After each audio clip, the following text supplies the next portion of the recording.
defender we made long ago. They couldn't ever be torn from our souls. We brave any weather, we never surrender. Oh, in her name we sail.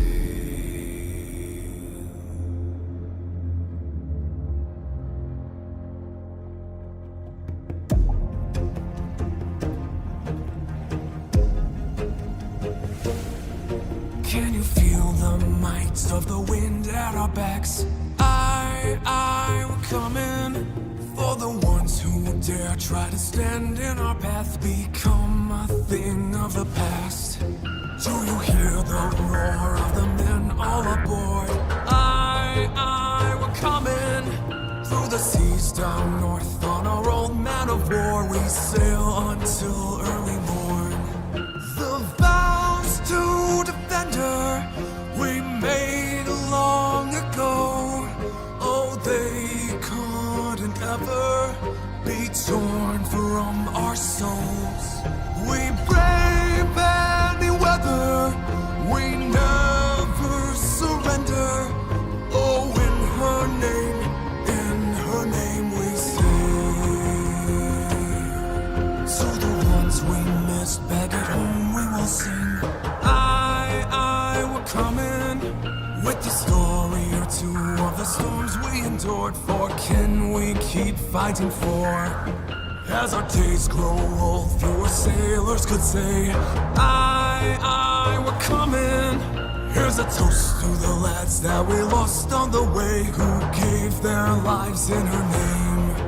The vows to defender we made long ago. Oh, they couldn't ever be torn from our souls. We brave any weather, we never surrender. Oh, in her name we sail. Oh, in her name we sail. We brave any weather, we never surrender. Oh, in her name we sail.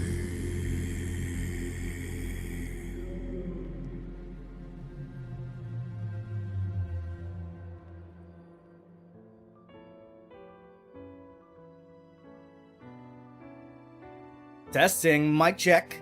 Cinnamon buns, cinnamon buns, cinnamon buns. Hello, friendos. My name is Nez, and once again, we are back for some more Arknights, because today, we're going to be reading Path of Life. We're just continuing our story reading streams because I've been having so much fun with them.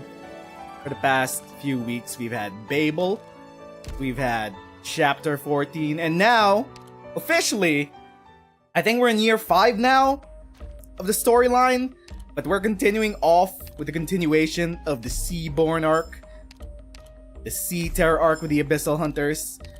How long has this been? How long has the Seaborn arc been going? Well, okay, we had, well, it first started off with the introduction of Scotty with Ingrani's event, and then everything led up to getting the key. Then we got Stiltifarer Novice, and then we got, nope, there was something before Stiltifarer Novice, Under Tides, and now, finally, we're at the point of the story where the Abyssal Hunters are returning to the sea. They're finally being called back to Aegir, which means Gladius Bloodline of Combat skin has a chance to show up, because that's what she wears when they finally return to Aegir. Anyway, let's just deal with the housekeeping before we start. A lot of shit has happened this week, holy fuck. I've been addicted to watching the Bazaar streams. It's a new deck builder card game by Reynad. Even though it hasn't come out officially yet, it's only in closed beta. I've been watching a lot of Northern Lions Bazaar streams. Ayo, Eggy! First Aegir event Aegir. Yeah, first official Aegir event. We're finally headed to the sea. We're headed under the sea. So yeah, we're about to get a lot of fishy lore. The Seaborn are evolving. But aside from being addicted to watching the Bazaar streams, I'm actually not gonna get finessed into paying $30 to get into a game's early access. Unlike other people who are now playing Path of Exile 2 right now. Good on them for testing the servers for me so I don't have to deal with it on actual official launch. So there's that. I'm not getting finessed into paying $30 to play Path of Exile 2 early. I'm patient. Aside from that, I extend my congratulations to Americans because they're smoking on some dead CEO pack right now. Deny, defend, depose, baby! Smoking on that dead CEO pack. I think all CEOs of all exploitative industries should have a healthy sense of fear for their lives. Especially from the people that they've hurt and exploit, and maybe that includes gacha game CEOs. My lawyer just told me that I'm supposed to disclaim that's a joke. Hypergriff, don't kick me out of the content creator program. So there is that. I extend my congratulations to Americans. Anyway, let's just get this done with. Okay, put you there. Put my XP in. Okay, get some of those precious metals. And then just cycle. I can't wait for the base update. What exactly? I have no idea the exact information of what the update entails. All I know is, all I'm assuming is that it'll just make, at minimum, it should make cycling operators a lot easier. I don't know if it improved any of the resource gains. IS-5 getting delayed hurts. Yeah, they kept teasing the IS-5 content on Twitter. And then, where is it? Yosar? Yosar, where is it? You got Ulpapi's S2 and S3 Master. You're itching to use them on something. I have not leveled Ulpapi whatsoever. It's because I need chips, which I have not been farming because I'm being optimal by farming the actual event instead of chips. Okay, let's just cycle these guys in. Base update lets people assign shifts and you can control an operator to walk and interact around the base. Okay, that seems very underwhelming. Wow. Well, at least it's quality of life.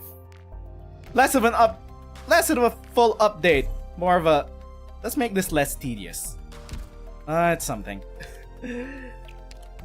It is something. Which one of you assholes need a 5? I need a 5. Sorry. You guys can take something else. 6. 1. Which one of you needs a 1? You need a 1. I'm keeping the 5. There we go. Anybody have a 4? Have a 4. Fair trade, fair trade. Anybody have a 4? I don't have a 4. Okay, so there's that. Okie dokie, it is time. We should just jump right. Oh, wait, I got missions. I got missions. Ooh, put this out. Make sure. Recruits. Ooh, they added penance. Unfortunately, since I have a Mizuki, I would have pulled on this. But 50-50 failure rate, I'm not gonna take that bet. Anyway, so a little recap of everything that's happened prior to Path of Life. The Abyssal Hunters have been increasingly dealing with even more dangerous sea terror threats around Iberia. Spectre's psyche was finally unlocked, although the damage that the Seaborn cult did on her psyche remains permanent. Her personality is still kind of split in two, but at least we got some win out of it. And now it seems that the Abyssal Hunters are returning to Aegir, the most advanced city in all of Terra. How did they get this way? How did they stay this way despite the constant threat of sea terror threat all around them under the sea? How they manage this entire advanced civilization under the sea? I guess we're gonna find out. Plus, Ulpapi's here. He's leading the way home. head researcher of the Abyssal Hunter Project, and Daddy-O himself. Let's start. BP-ST-1. People dreamed wild dreams about the cities underneath the waves before they saw one with their own eyes. Tidewatcher. Let's raise the volume. And then I will... Hold up. Let's hide the cursor. There we go. Okay. A hunter is walking on Seacoast Way. Oh, that's in the song. With homeland left a mile behind. I don't know the rhythm to this song. His path lies ahead. From his... Let's sing it like shanty. From his forebears and children he was torn. I'm not a pirate. I don't know how to sing sea shanties. Into the seas his lover was swept away, floating in the deep dead. A hunter is walking on Seacoast Way, with homeland left mile behind. They must lament and pray. That's the best sea shanty tone that I could come up with. There's no end to his path. The road ahead is shrouded in gray. It's an Iberian sea shanty. A hunter returns by Seacoast Way. His journey is ended, his home close at hand. I'm pretty sure this might rhyme a lot better in Chinese. Sounds of waves pass above the spray. Why do his feet disobey his command? Why ever does his heart still sway? Oh. Doctor! Oh! Doctor is finally involved in the Sea Terror event! Let's go! Doctor's coming with us to Ager! Long time no see, Scotty. Been a while, Doctor.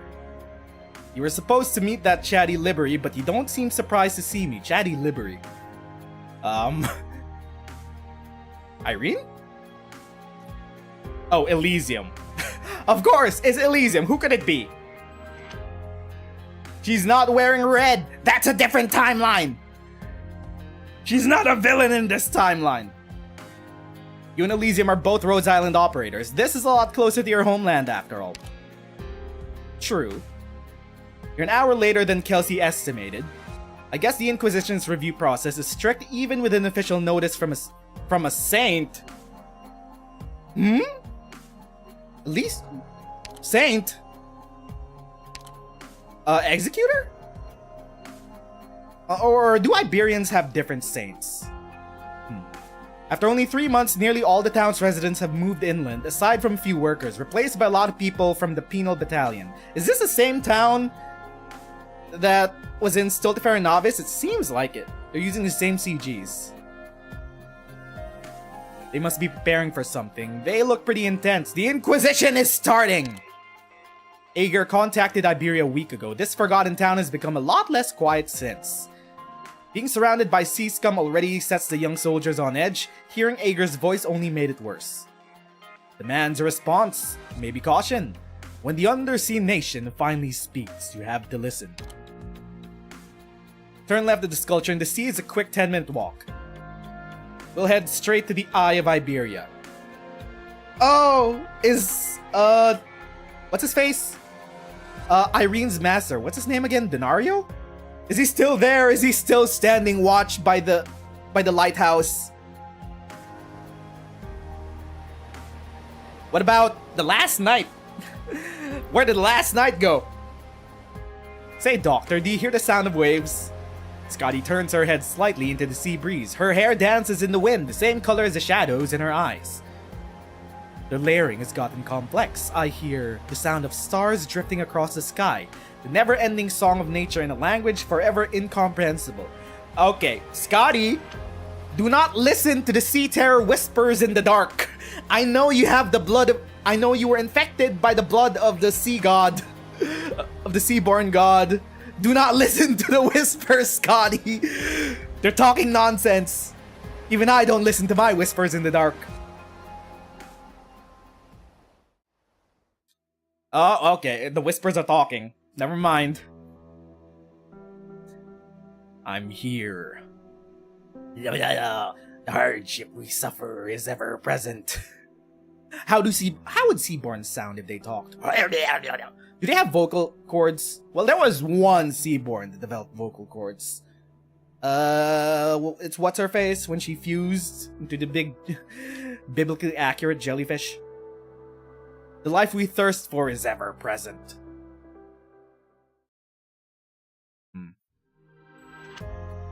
Did reconnecting with home put you on edge? Nah, it's probably the STD she has in her blood. It's like I get more nervous the closer I am. Never mind, it's hard to explain. Maybe I'm sleep deprived. Ever since our last voyage, I feel like I've inherited shark's nightmares. Speaking of the sea, why did Dr. Kelsey call you over so urgently? Because we're the doctor! Because somehow, everything is connected to the ancients and the doctor. Because in Babel, we got a confirmation, a little tease, that the Seaborns, the Keirula Arbor, is connected to Doctor and the Ancients, because fucking hell, everything has to be. I wouldn't recall even if I did, but it doesn't feel unfamiliar at least. Not much of an answer. Right, I forgot about your condition, no wonder you gave us such an answer. Oh well, I'm sure she had her reasons. Let's go, it'll be dark soon. Let's see. Wow. Abyssal Hunter jump scare. I would take a step back if I were you. I need to shake myself dry. Can I get a scene of that? John Lowlight Hypergriff, can I get a fully animated scene of Gladia shaking herself off? Huh? Wait, what? Hey there, Dr. Kelsey. Not many people can track us Abyssal Hunters. Did Swordfish tell you we'd be coming ashore here in advance? Elysium deployed the data collector in these waters. It's had a direct connection to the Eye of Iberia's central control system ever since its calibration. Okay, Elysium. Sure, just in the background. Doing work. And it can already track underwater targets. That livery's not half bad. Am I to understand then that Rhodes Island and the Inquisition have deepened their ties? 1 week ago, the undersea city contacted Iberia via a special comms frequency, informing them that Ager would be establishing a waterway between the Ager home territories and dry land. A waterway? What could have the Agerians spooked that they wanna have a little back door to the mainland? In the face of such a grand project, Iberia could only gather intelligence through the Great Lighthouse's positioning system. Evidently, your position as Chief Designer of Warfare did not afford you any knowledge of this. Tell Kelsey what we discovered, Shark. The captain and I swam out to where the Siltiferan Novice sank 3 times now. Our last dive was only 10 days ago. The first time, we could still see the exploded wreckage on the seafloor. Under what little light filtered through the surface, and the gilded interior was more like a smudge of paint. Where did the captain go? Where's my captain, oh captain? Did you find his body? The man better be alive. He's badass. But this time around, the entire thing has completely disappeared, replaced by a cluster of coral thrumming with life. The fuck you mean the Stolteferret disappeared? Huh? Who took it? Ager? The Seaborn? Who took the ship? A big-ass ship underwater doesn't just disappear and turn into coral. I may be accustomed to dreaming, but that felt unreal even to me. That monument to a lost civilization and its history stood for but a brief time. The Stolteferan Novice has been completely claimed by the sea. Is that the explanation we're getting? Coral just grew around it that fast? Or to be precise, it's become part of a seaborn nest. Okay. I mean, their environmental assimilation's accelerating at a frightening pace. But there was something even more noteworthy. We found traces of battle, recent ones. Battle?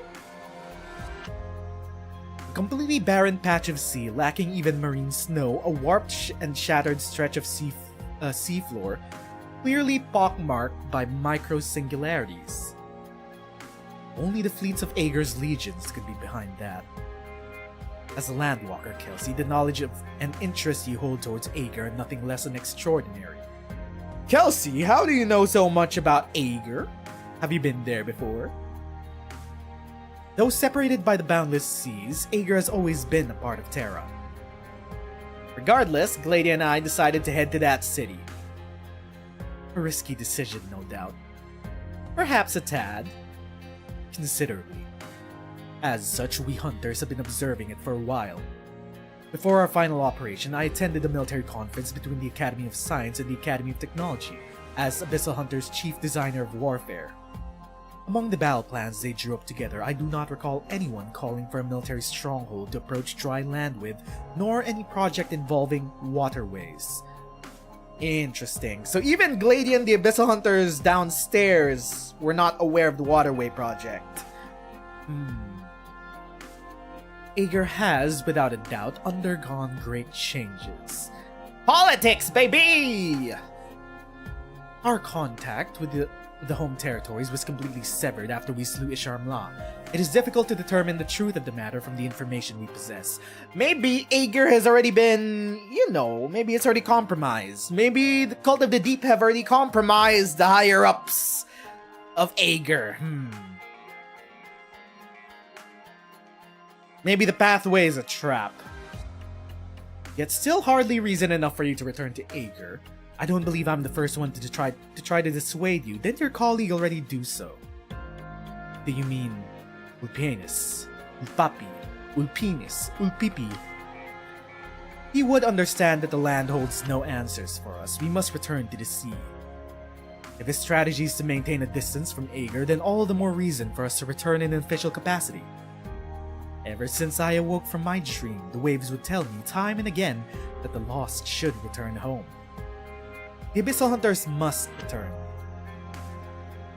Very well, I understand. Then I'll go with you, Gladia.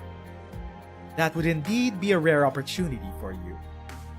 I will be representing more than myself on this visit, more than Rhodes Island even. Iberia as well. Even with all that you already bear, you would give another burden. It was also my decision. Rhodes Island's cooperation with the Iberian Inquisition has only just begun. Oh, as we can see, because the Inquisition is heading inland with Thorin's event, somehow. No one ever expects the Iberian Inquisition. They better not be trying to conquer Sargon. Holy fuck, that's gonna be a problematic event. Much like our own. Kelsey stares at Gladia. The hunter's face remains devoid of expression. Even the blowing of the sea failed to crease it. After a short moment of silence, Gladia nods her head.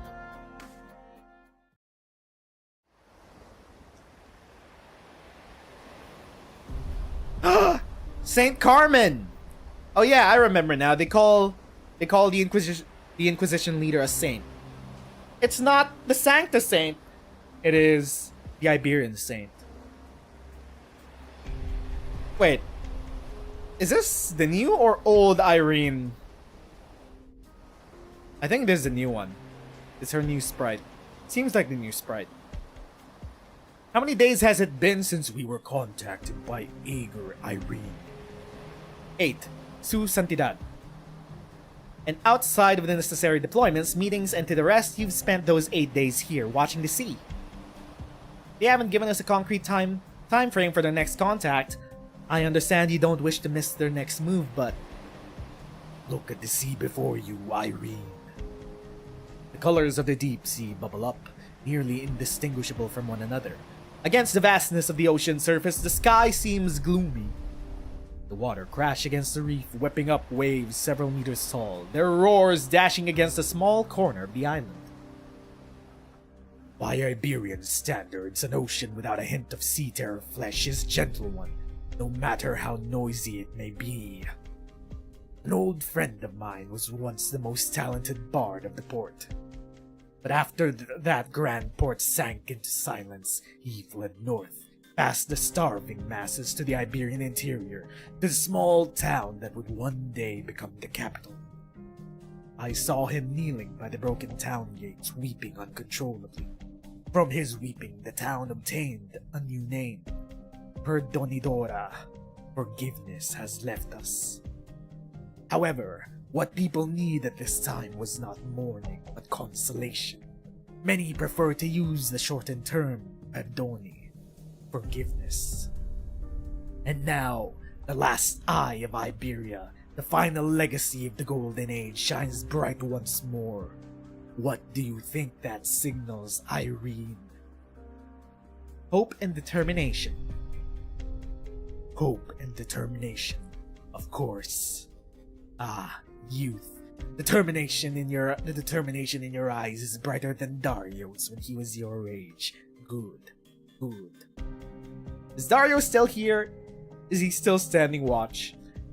Those words. Or did they haul him off for a funeral? I think they did by the end of Stultifera Novice. As inspiring as they are often not the fully correct answer.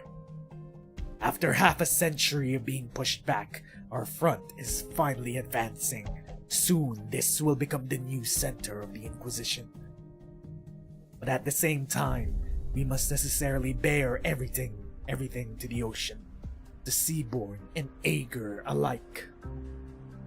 Iberia is stretched thin. This country can no longer hide its exhaustion and sickness. It is a simple fact, plain for all to see. And there is another fact to consider. We can retreat no further. We must take the fight to the sea! Oh, it's Lumen! It's Jordy! Maestro, it's been a while. Doña Irene. Indeed it has. These clothes suit you. Look at this man's in the Inquisition colors. Thank you. Ah, right. There's been an emergency. The lighthouse just picked up signals of unknown origin. They seem to be coming from not the sea, but the sky. Kristen, is that you? Jordy, I think we could already see them. Why don't we get this skin instead? I mean, why don't we get a lot of skins instead? That is a question. Carmen and Irene are fixated on the distant sky. The young clerk follows suit. He freezes on the spot. Are they gonna see the sky ripples that happened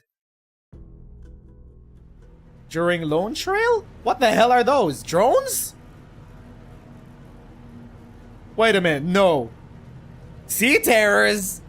Hey, yo! That's terrifying. Flying seaborne. They've evolved how to fly. They see a school of fins soaring through the sky. What are they? Bionic drones. The islanders brought similar creations to land all those years ago. Oh, it's drones! Actual drones! But who brought them? Rhodes Island? Do we have that many drones? I recall maybe... No, wait, Closure definitely has that many drones. She was up to the hundreds during Chapter 14. Are these Closure's drones?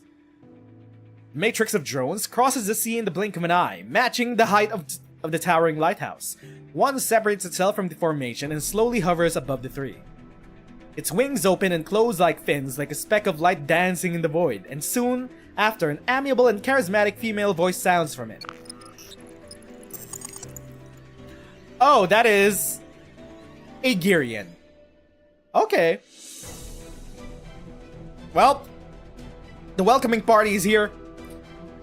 People of Iberia, do not be alarmed. Aegir greets you. I am Clementia, a technology consul of our Institute of Societal and Administrative Supervision. Carmen holds his lantern aloft, looking serenely at the drone before him. Two completely different forms of light face each other, as though in a dialogue between two different civilizations, or a confrontation. Saint Carmen, the first of Iberia, of the Iberian Inquisition. I believe this is the first official communication between our nations. Indeed. You speak our tongue well as any Iberian. I installed an Iberian language module before leaving the home territories. I hope you'll forgive me if I ever use the wrong expression. Okay, super advanced civilization, by the way. Moreover, forgive me for having to contact you in this form, Sir Iberia. we have no objections to your appearance, Madame Consul. I only regret that it has taken us so long to begin this conversation. Despite your so-called waterway project being more than half complete and close at hand, we Iberians find ourselves in complete ignorance of it. To make amends, we'd like to invite your envoys to visit our city. Aegir respects the efforts of Iberia that Iberia has made when you were caught up in the seaborne crisis. Caught up in? Do you mean to say that everything Iberia has faced was merely the aftermath of your crisis? I do. Let's not be tied down by formalities, sir. We recognize the power of language. Your name itself, Carmen I of Iberia, is a symbol of courage and valor. This is why we came to you. We hope that by reaching an accord with Iberia and the other terrestrial nations, we will be able to create a waterway that links directly to land. We will clear the stretch of sea between Aegir's home territories and the land, and to facilitate our forces coming ashore. I hope I need not remind you what sending an army to another nation's border implies on land. Given the enormity of the oncoming threat, we will exhaust every means at our disposal to resist it. I am more than willing to come explain to you in person if necessary, but it would be easier for you to understand the situation if you were to join us in the depths. The fleets of our legions, 8 and 10, are patrolling and suppressing the seaborne in these waters. They will soon escort you to the city of Milarium. Sheesh! Super advanced civilization, by the way. This drone formation will continue to notify you of any nearby combat or environmental changes until you have safely arrived at the city. There may be an unprecedented disaster brewing beneath the waves. Sir Inquisitor, I worry that though the Earth is vast, it is but an isolated island. Hey yo? Bro? Okay, I got slightly surprised there because they used the term Earth. I do not recall anyone outside of the Ancients, maybe Kelsey or some flashback of anyone else aside from them of a modern day Terran referring to the land of Terra as an Earth. Usually they just say land. That's interesting. Am I thinking too deep about it? I don't know. How do you know that word? Are you familiar with the concept of a world? Are you familiar with the concept of a globe? That's an interesting word to use. The lights of the drone matrix cut out, putting a stop to their sudden communication. The sea breeze continues to blow as the old man slowly lowers his lantern. A waterway that links directly to land. She's eloquent but arrogant, no doubt. A haughty adult wielding a weapon, loath to use finesse when dealing with an unarmed child. Irene, inform our cooperation partners of this most recent communication. Kelsey has already agreed to serve as Iberia's envoy. The Abyssal Hunters should have also made their decision by now, considering they've had reservations about the waterway program. Right away. I'll also keep the other Inquisitors and Grand Pharaoh abreast of the situation.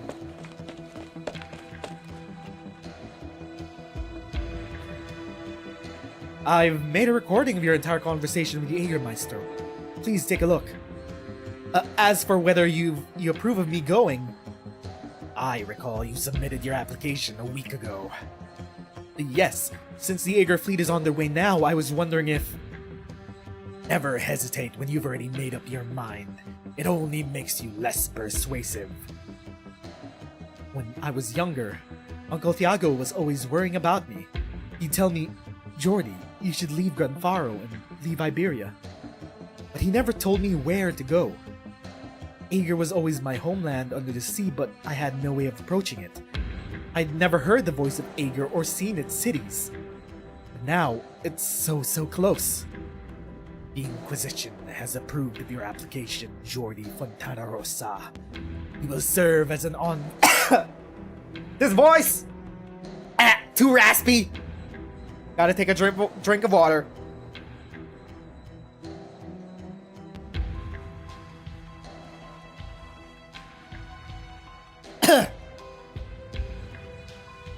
You will serve as an envoy of Iberia and accompany Irene and Kelsey to the Aegir city. Doctor's coming along, right? We're coming along, baby! Thank you, Maestro. Don't thank me. This isn't a reward. Your work since joining the Inquisition has not been particularly good.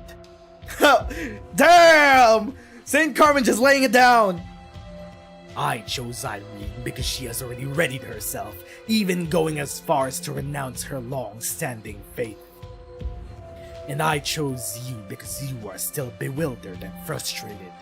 Your weakness will consume you. Joining the Inquisition was a test. Returning to your homeland is another. I understand. I'm loving the whole Jordy subplot here. Hey, yo! Oh! Rocinante! The Sea Knight! The last night, baby! We were just wondering where you were. Wait, where's their master? Why are you with Old Papi? Old Papi, what did you do to the last night? Why do you have his horse? This is the deepest part of the trench. They hollowed out its sides to make their nest. That's why we never noticed it before, despite circling this place several times. Why the fuck are you best buds with this horse? Where's the last night? Yes, I smell it too. The scent. After destroying the ocean's native ecosystem, the Seaborn have created a new one that only serves them. You know what they say when you borrow another man's horse? I don't know what they say. That's a new idiom for me. A comprehensive seaborne ecosystem, where once it only existed in an oceanic abyss. Return, Rosicante. I will carry on alone. Swing its neck in annoyance. How are you friends with this horsey? Is this horse a seaborn or is it one of the natural... I'm pretty sure it's a seaborn. The entire continental shelf has changed. I must know who has churned these waves. Tell the knight to continue the hunt. We will not be parted for long.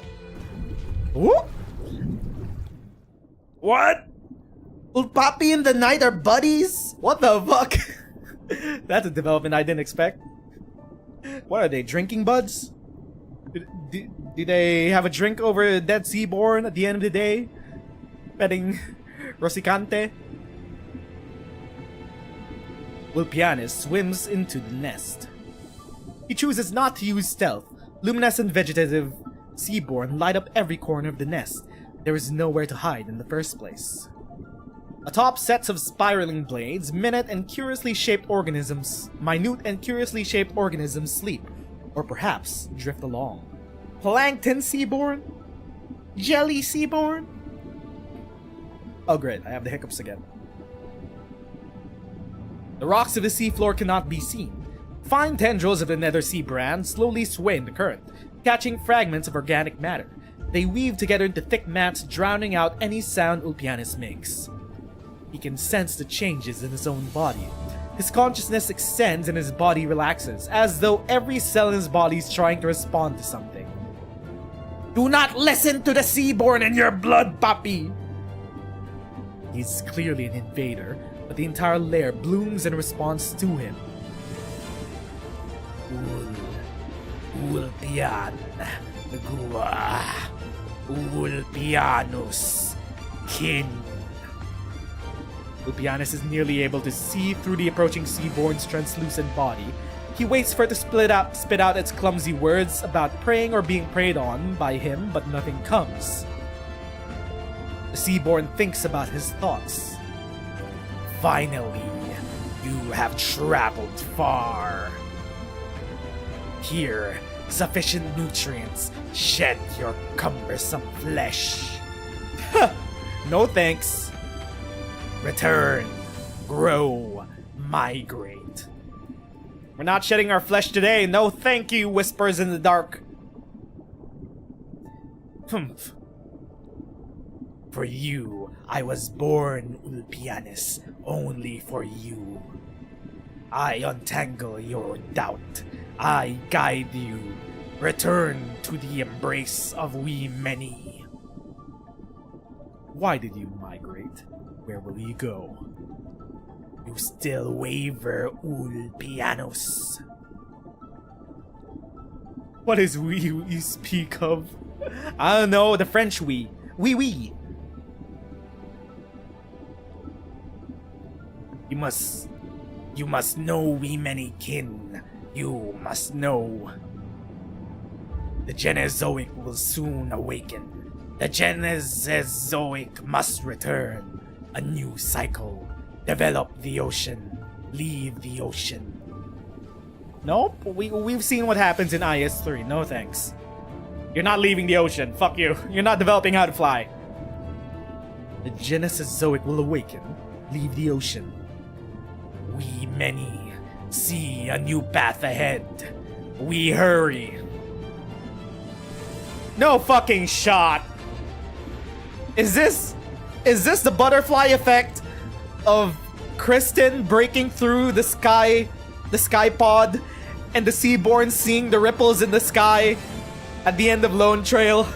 They're like, wait a minute, the sky exists. We must head upwards. Kristen, Cinema, peak. We must fly and chase after the dog woman in the sky.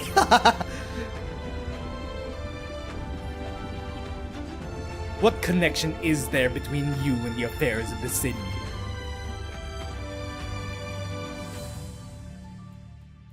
Well, shit. They want to head upwards. Okie dokie, right. First contact. When they saw it for themselves, they understood that it was just another homeland to somebody, no matter how different it may seem.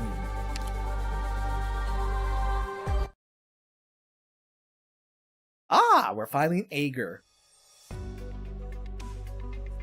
Everyone has sharp ears. They're like elves. Are Agerians related in any way to the actual elves? I don't know. Well, Sarkaz also have sharp ears. Some Sarkaz do. Maybe sharp ears is not. You know, it's not tied to fish people. Researcher A. Based on geological conditions, it's a promising volcano, but the location is less than optimal. It would be difficult to establish a lengthy energy transportation pipeline while fending off seaborne attacks. Did you read the Academy of Technology's report? Hydrogen from seawater can be used to maintain operation of the Legion fleet, but it would be difficult to guarantee uninterrupted energy supply to the beacon. Who are these nerds, and why are we listening to them? It alone accounts for half the entire city's energy consumption. It used to be much worse. Our ancestors had to design a bioenergy system for it, maintained through the joint effort of a dozen cities. Okay, it's just a little scene setting for how advanced Ager is. Got it. In this day and age, a system like that would be attacked by the Seaborn before it could even be activated. Regardless, we need to find a way to ensure power supply for the beacon. The beacon. The beacon. Energy to supply the beacon for the Legion fleet. Maybe Appius would know a way? Let me get in. Oh! Did you forget? He's still in the home territories and our cities are under radio silence. Wait, The cities are under radio silence and you've had no contact with the other Agerian cities. Oh. You know that trope in zombie movies when all other cities have radio silence? Surely they're still alive, right? Surely this isn't the last Agerian city left. can't exactly lay fiber optic cables like we used to, either, what with all the seaborne out there. Oh, I miss the days when we could get anyone in the country on a holographic call whenever we wanted. Wait, what if we modified the output mode of the energy converter? Okay, these nerds keep yapping. Yap. Oh! We got some handsome Ager. Oh, actually, they're all pretty handsome and pretty. Doctor. We have extremely limited experience in this area. There's always a safety risk. With you in charge of the cognitive link, I believe the risk is reasonable. Well, I'm glad you're that confident in me, but I'm not. Who knows what an extended conversation via cognitive link with our transformed countrymen would do to both our minds? Isn't this just Amaurot from Shadowbringers? Yes it is. Actually, hold on. Wait, you're right. Wait. I can't hide the sprites, but this is just fucking Amaurot! You're right! Low light! I mean, you gotta admire Lowlight's fandom in FF14 to be like, I want that in my game. I love FF14 Shadowbringers so much, and I'm just gonna bite Amaurot and put it as Ager. Well, I'm glad that you're confident in me, but I'm not. Who knows what an extended conversation via cognitive link with our transformed countrymen would do to both our minds. Transformed countrymen. Cognitive link. Are they doing experiments on Seaborn to try to reverse them or something? To try to connect with them? Is this like in Pacific Rim when Charlie Day was having mind sex with the kaiju brain? Are they doing the same experiments? They're putting a Seaborn on an experiment table and they're mind merging with the Seaborn. They're connecting with the hive mind just like Charlie Day did. Actually, Charlie Day did a lot more grotesque shit. He was having mind sex with kaiju. Actually, no, that never happened. Pacific Rim 2 never existed. That was Pacific Rim 1. Charlie Day never became a villain. Nope. Pacific Rim stopped at one movie. That's all I know. There's been plenty of research into this. We'll be good as long as you keep a steady hand. Even in the home territories, there are very few cases of transformed citizens being granted a final interview. Most are simply euthanized. Consul Clementia's ideas are radical as always. Interesting. So it was Consul Clementia who is at least spearheading a conversation of trying to reintegrate transformed countrymen. Or I don't know, trying to link up with their brains to see how they think. Interesting. Yeah, Pacific Rim stopped at one movie for sure.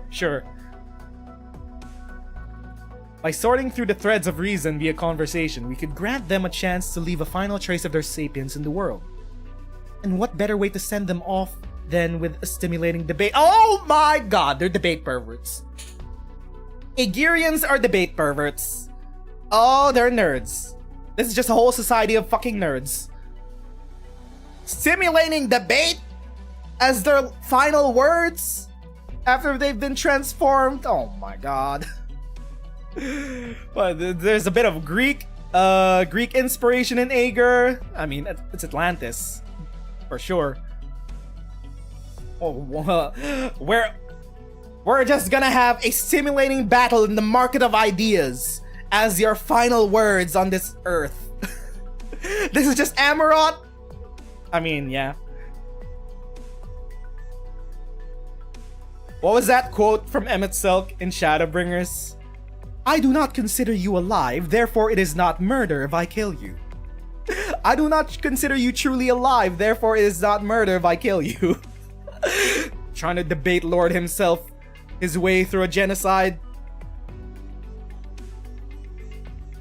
Sadly, most of the survivors of the Sea Patrol brings back are already transformed beyond recognition. Precious few have the opportunity to return to the city to receive a final interview. Say, we're witnessing history unfold here, aren't we? Or maybe we're just doing our jobs. I trust that the Institute of Development Planning. Its faith in you is not misplaced. Make your preparations. Thanks. See you in the isolation chamber.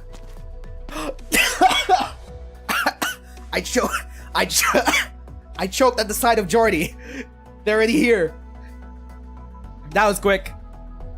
Also, we got a better look at the background. Ooh, they got an underground layer to their city. I mean, yeah, if they're... I guess if you're building a city underneath the sea, you would have multiple layers because if you can't expand outwards because of the threats outside, I guess you expand downwards. Understandable. I love the world building. Excuse me. What the? Words are hard. A catastrophe under the sea? Taken by surprise, the young man loses balance and falls, but an even stranger sight stifles his cry of surprise. He sees the passers-by float into the air, swimming through it like fins through water, paying little heed to the swaying city below. Wait, what? Passers-bys floating in the air? As things return to normal, some land and walk away, continuing their conversations like nothing happened, while others continue to swim forward through the air. They have anti-gravity swimming tech in this city? Wait, are we underwater? Doesn't seem like we're underwater. Seems like we could breathe just fine. How are they swimming through the air? He recalls the Aegir rituals the people of Grand Pharaoh had told him about when he was little. Get up, Jordy. Wait, who's talking? Right. Doña Irene? Next time you go out, remember to put on your device that the Sea Patrol gave us when we landed yesterday. Right, I remember that from the briefing videos. Which one was it again? Fourth one. The technicians at port reminded me. They make regular adjustments to the gravity settings as part of what it takes to maintain the low gravity environment of Milarium. Oh! They got anti-gravity technology down here. They have everything. Thinking about the implications of this. Aegirians, if they set their eyes to the sky, surely they could probably catch up to Kristen's innovations. Surely. Maybe they already have and we don't know. They said it's like a fin adjusting its swim bladder. So you went to tour the port? Yes, I was interested in their ships and docks, their weapons, those massive ships that sail like foul beasts through reefs and cliffs. I saw traces on the Stiltiferan Novice in them. Reagan really did recreate Aegir technology in Iberia. Perhaps. Just a tease of Thorn's event, because they're gonna recreate the ships and Iberia's gonna sail the ships into Sargon. I mean, yeah. Perhaps we should have sailed our proud armada out into the vast oceans rather than parading our gold-gilded ships along the coast as a deterrent to those dukes and pashas. Reagan. You look nervous, Jordy. So nervous that you missed the point entirely. I'm just feeling a little out of place. This place is stranger than I imagined. The air is thick and heavy.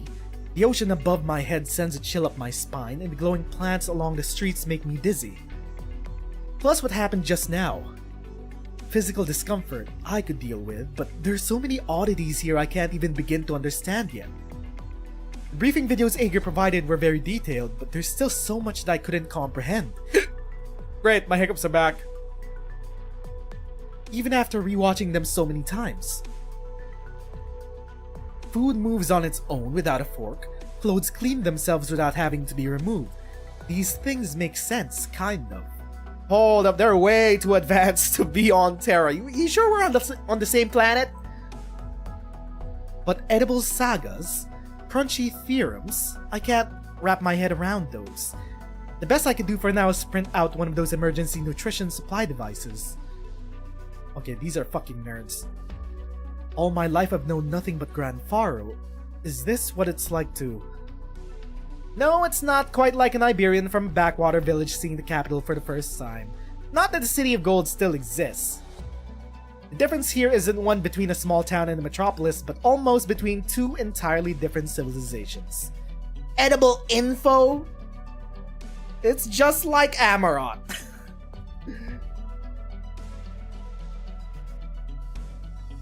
Would you like some fries with your quadratic theorem?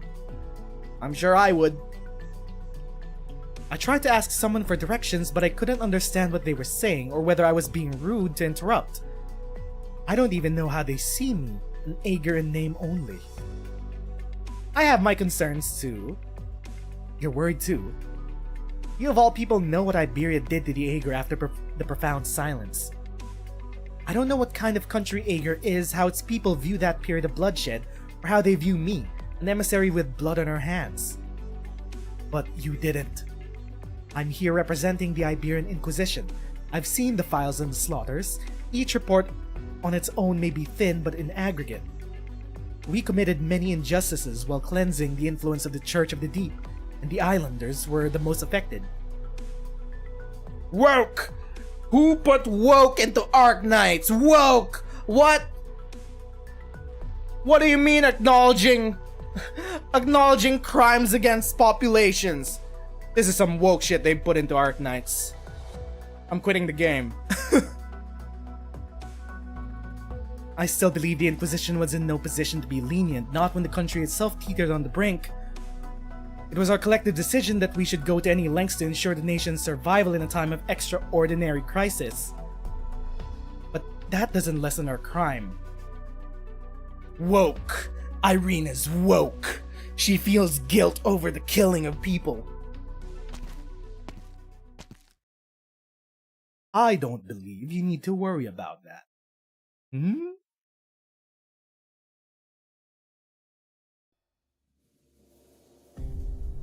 Hey yo! New characters! Haggard Scholar. And we have, what's her name again? She's the new handsome knight character that you get as a free 5-star. She's so handsome! She's like a sea knight if he wasn't, you know, a seaborn freak. I say seaborn freak with endearment. The Jane Doe fish. What is a Jane Doe fish? I thought she was like a lionfish or some shit. Her fins remind me of a lionfish. Growing a massive vesicle to resist a blast from Class 3 weaponry, and covering the retreat of the other seaborne into the depths of the trench. How is it even possible for biological tissue to be made to resist the forces of a microsingularity? A fish voiced by Jane Doe from Zenless? Ah, she's a rat. I see. She's part fish, part rat. The Sea Patrol brought back tissue samples. They've already been sent to the lab through the transport tubes. Transport tubes? We're working on tube technology down here. At least they haven't yet developed a collective resistance to Class 3 weaponry like they have for Classes 1 and 2. The performance of Class 3 weaponry is demonstrably superior. But even more concerning is that an individual seaborne has evolved measures specifically to counter it. They're more organized than before. They're evolving! You've been analyzing the Seaborne's adaptation to various weaponry ever since Millennium set sail. Did you already foresee this? Wait. Millennium set sail? So are Aegirian cities mobile? Just like Terran cities? Land ships? Interesting. Interesting choice of words there. I mean, to avoid seaboard, I guess they have to be mobile, but maybe that's just a turn of phrase. Advisor Blandis. To an extent, but we need more time to confirm our theories. Thank you, Secunda. Your reports are always so detailed, I dare not blink for fear of missing something. Little Handy, get me some eye drops. Little Handies! Ignore that command, Little Handy, just a bad joke. They use Little Handies as little helpers here.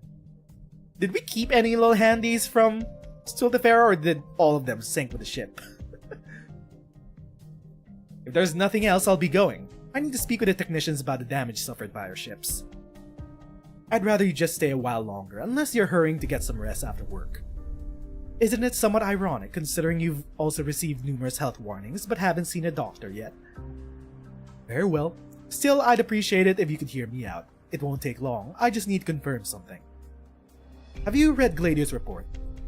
I have. Then you should know about Ulpianus. I thought you'd at least show some reaction. They use those weapons of mass destruction as helper bots?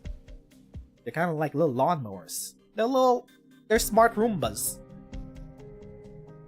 Of course, I'm concerned about the reappearance of the Abyssal Hunters after 5 years of silence, especially when the Waterway program is a key juncture.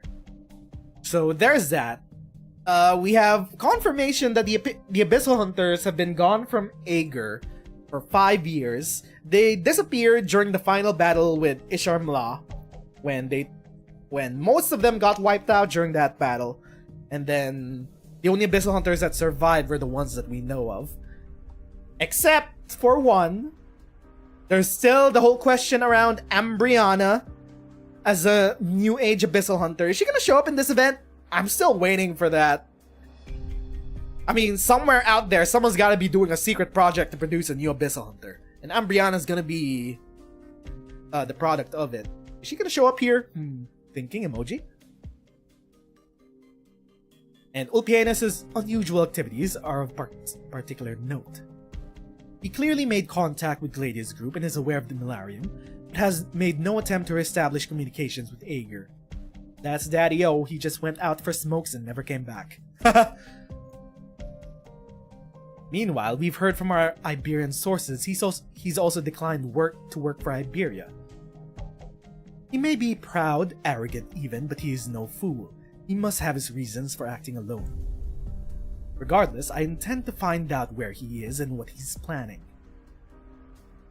That utilitarianism, that impatience he's rubbed off on you. We had hoped you'd be better than that. I can only pray your decision-making will be more prudent while tracking him. Nevertheless, I have faith that you'll keep me updated on his whereabouts. What are you talking about, Advisor Blandis? Neither of us is part of the Abyssal Hunter program anymore. Anymore? Is she? Is she an Abyssal Hunter? I don't quite think so. You're the Weapons Technology Advisor for the Waterway program now. Aren't utilitarian and patient decisions the usual business in your field? And shouldn't you be getting information about Ulpianus from Milarium's official sources? Why involve me? Of course. Just a momentary lapse in judgment. I can't fault you for carrying out your duty as the Prefecta of the Sea Patrol. Prefecta? Praetors? Greek Roman references? Got it. I just ask that you remember what Ulpianus did for us, for Aegir. He's a war hero, I guess. Yes, speaking. Missing! I'm on my way. Who's missing? Who's missing? One of the technicians on the Waterway program has gone AWOL. Interesting.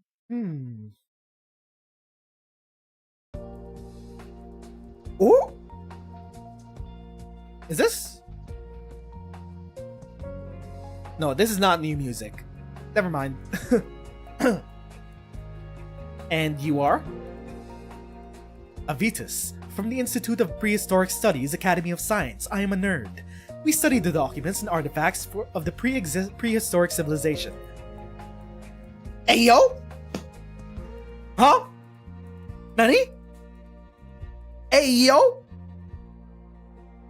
Of the prehistoric civilization? The ancients? Is that how Aegir got so advanced? Irene, emissary of the Iberian Inquisition. Jordi Fontana Rosa. A pleasure to make your acquaintance.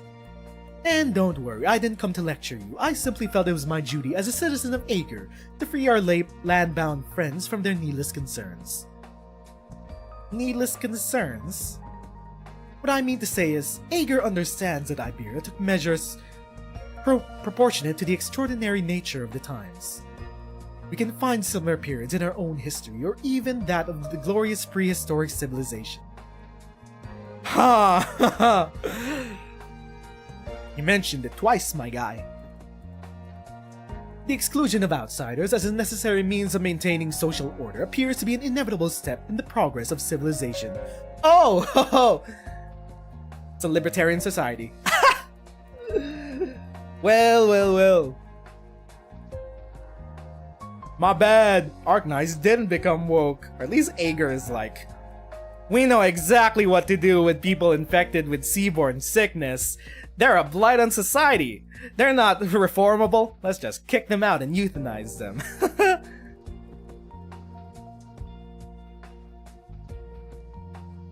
The consequences of their actions belongs only to them. Okay, this is a lib.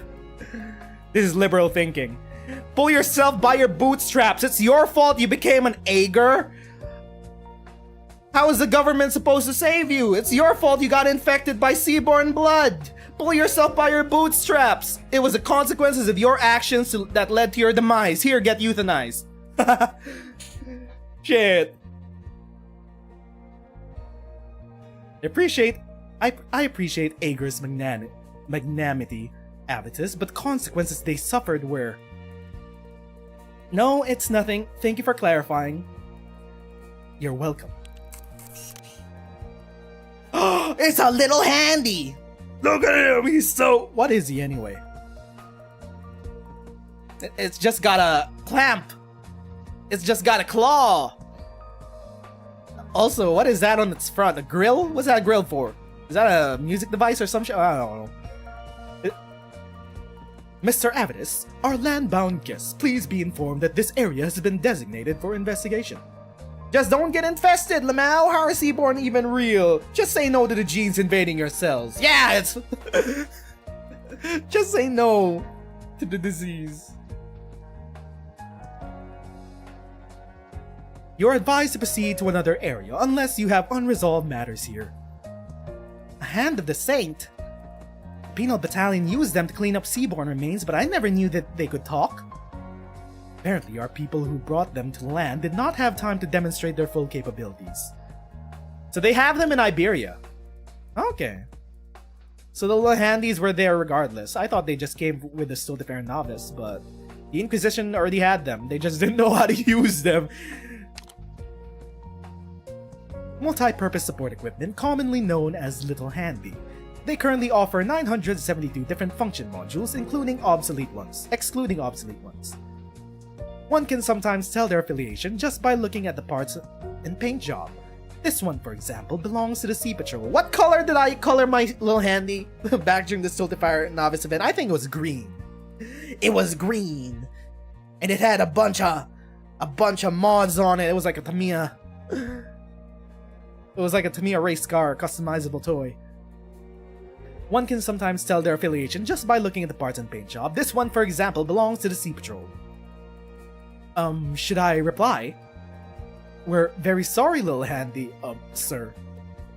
That would be unnecessary. It may be equipped with a voice, but that doesn't mean it's intelligent. What? What do you mean you don't have... Wait.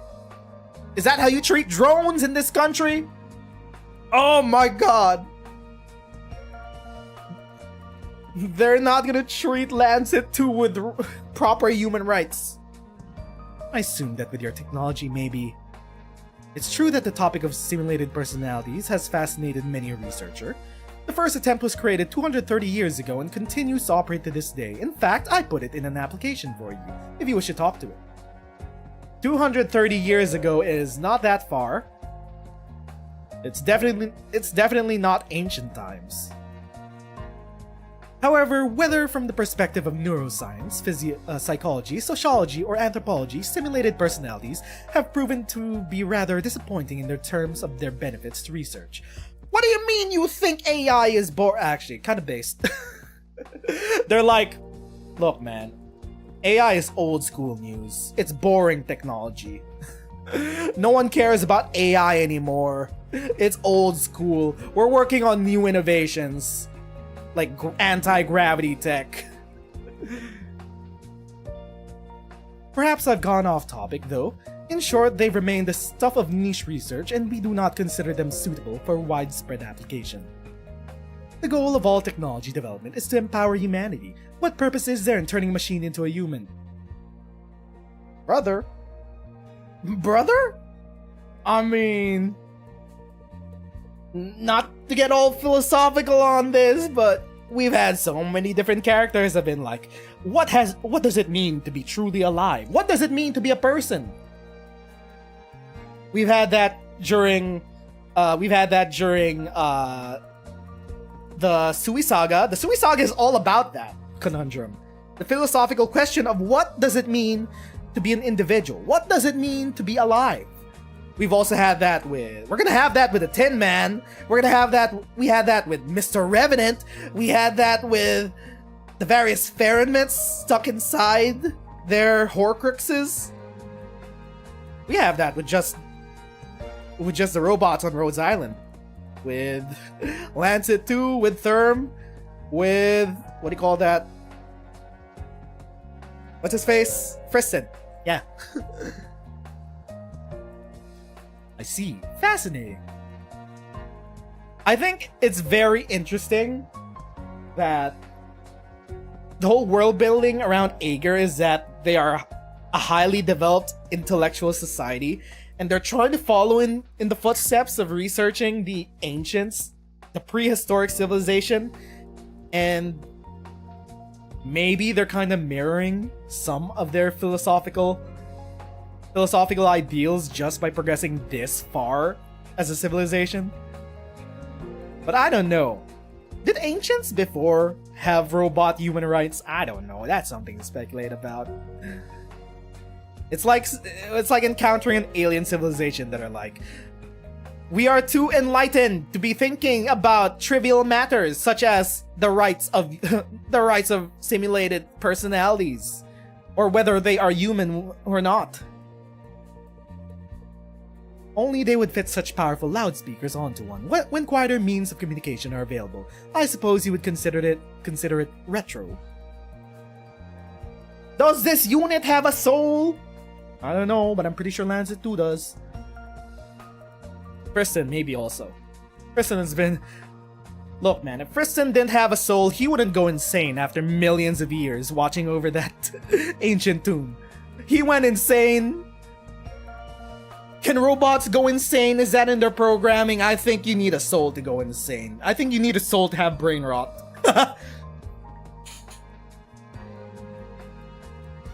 What sort of organization are they? Do they frequently undertake such investigations? The Sea Patrol is part of the Legions. They perform a supporting role in combat, as well as regular reconnaissance, patrol and security, and disaster response duties. Emergency sweeps like this are rare, but with the waterway program at such a critical moment, it's only reasonable for them to be on high alert.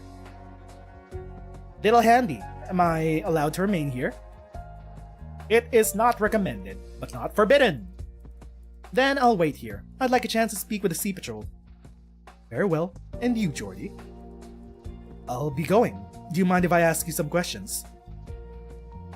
Of course not. There's a limit to what I can answer outside of my specialty, though. Perhaps I could show you to a place better suited for such conversation.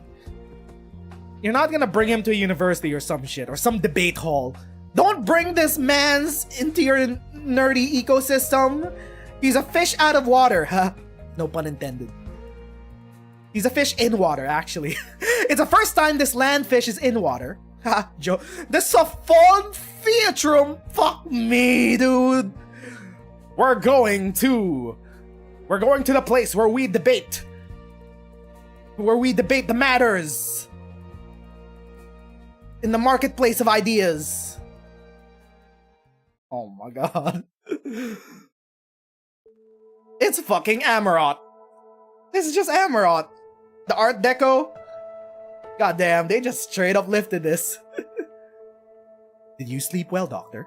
You seem a little haggard. How dare you call me haggard? I moisturize every day. It's the air pressure and humidity. Yes, the Aegir seem to have retained some of their aquatic traits. Are you not feeling well? Just a little short of breath. Is it serious? Don't worry, it's nothing. The doctor is always out of breath. Let me know if you feel any discomfort. Besides, to be frank, I thought there would be another reason for your reaction. Is this supposed to jog any of our memories? Well, I'd be like, just in case the collab talks don't go well, I'm just gonna put my favorite parts of F14 in the game without their permission. I mean, being inspired. I mean, this is a direct inspiration. I'm putting respect on the name that Lowlight loves FF14 this much. Does anything about Aegir or the depths of the ocean seem familiar to you? What's with that question? Is it supposed to jog something in me? Am I supposed to recognize this advanced technology? Maybe, but only vaguely. I know it might be difficult, but remembering even the slightest detail could be of some great help to us all. I can't remember anything else. I'm sorry, you gotta blame Theresa. Theresa, it's your fault! It's okay. Just try to relax, Doctor. Seeing the Preserver has inevitably hastened the pace at which you recall the truth, even though I had hoped that you would not touch upon what you've forgotten so quickly. Okay, straight up mention of Friston. No one knows what your path of suffering when your path of suffering will end, not even yourself. In that we are all powerless. What we do know is that you've had an encounter with the Abyss. The ocean is yet another path to your past, and we are finally upon it. Are we gonna get another reveal that it was also the Doctor that made the Seaborn? I mean, how much of Terra's problems can we attribute to the Oracle and Priestess? How much of it is our fault? I mean, the Oracle's fault. It's not me. I'm not at fault. I'm just a silly little guy. Do I detect dissatisfaction? Yes, I've wanted to set foot in Aegir countless times. Until now, I've waited on the shore and drifted on the waves.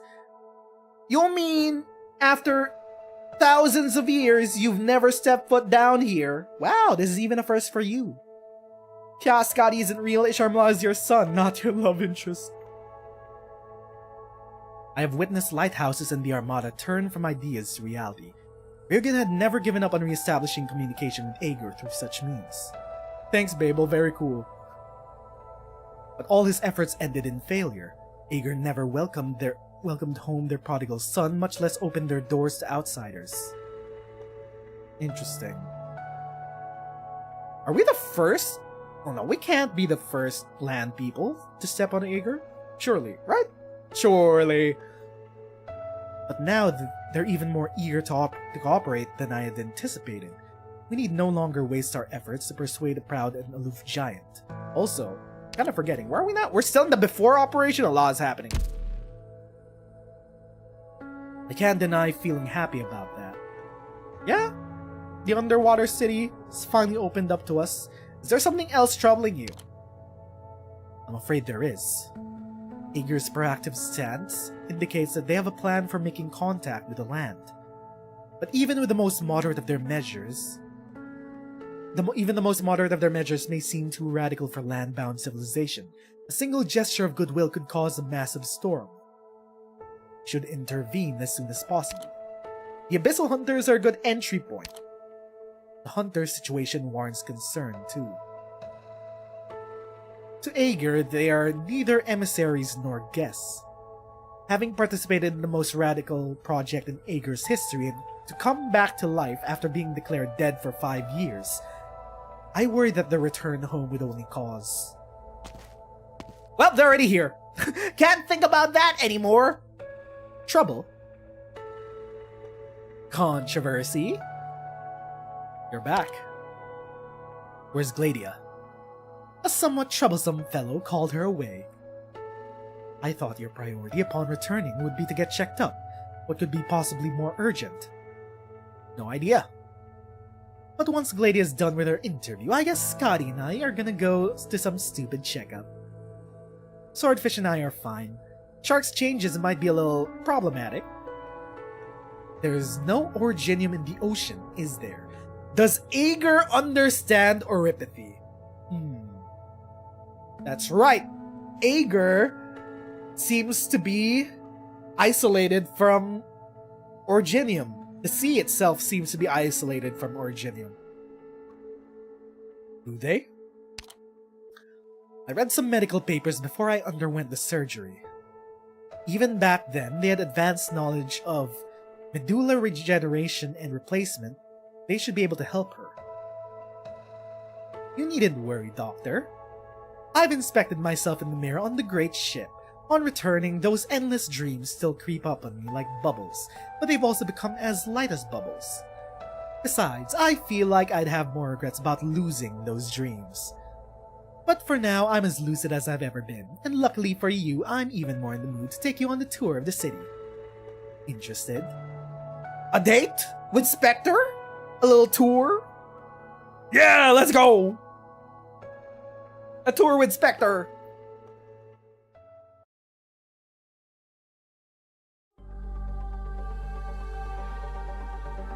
Let's go.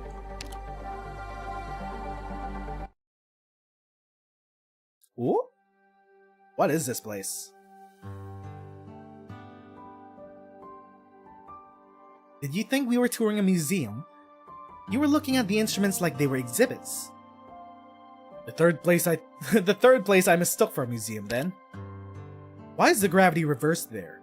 What's with the water flowing around pillars? What's that space that warped around my fingers? What's going on? There's some things that even I can't explain. Technology's advanced a lot in 5 years. Wait, that tower. There's a launch pad at the heart of the city. Good eye, Doctor. That's a beacon launcher, one with plenty of history. You know about it, Shark.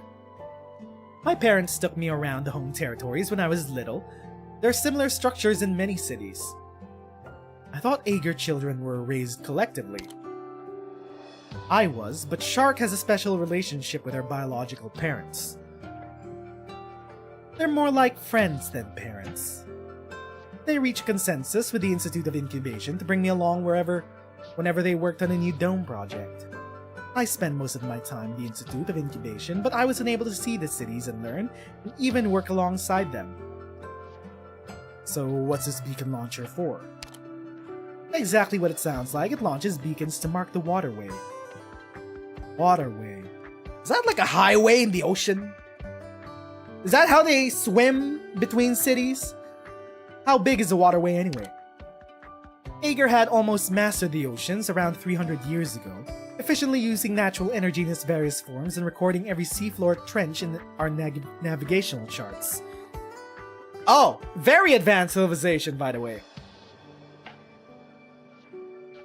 Then we cast our sights on another ocean, one brimming with stars. No shot! You mean they already had their sights on the stars 300 years prior to Kristen? Our fleets and even our cities were meant to cross that boundary that should never have existed, and light that the fires of civilization beyond the barrier. Wait, they know about the barrier? Spectre knows about the barrier?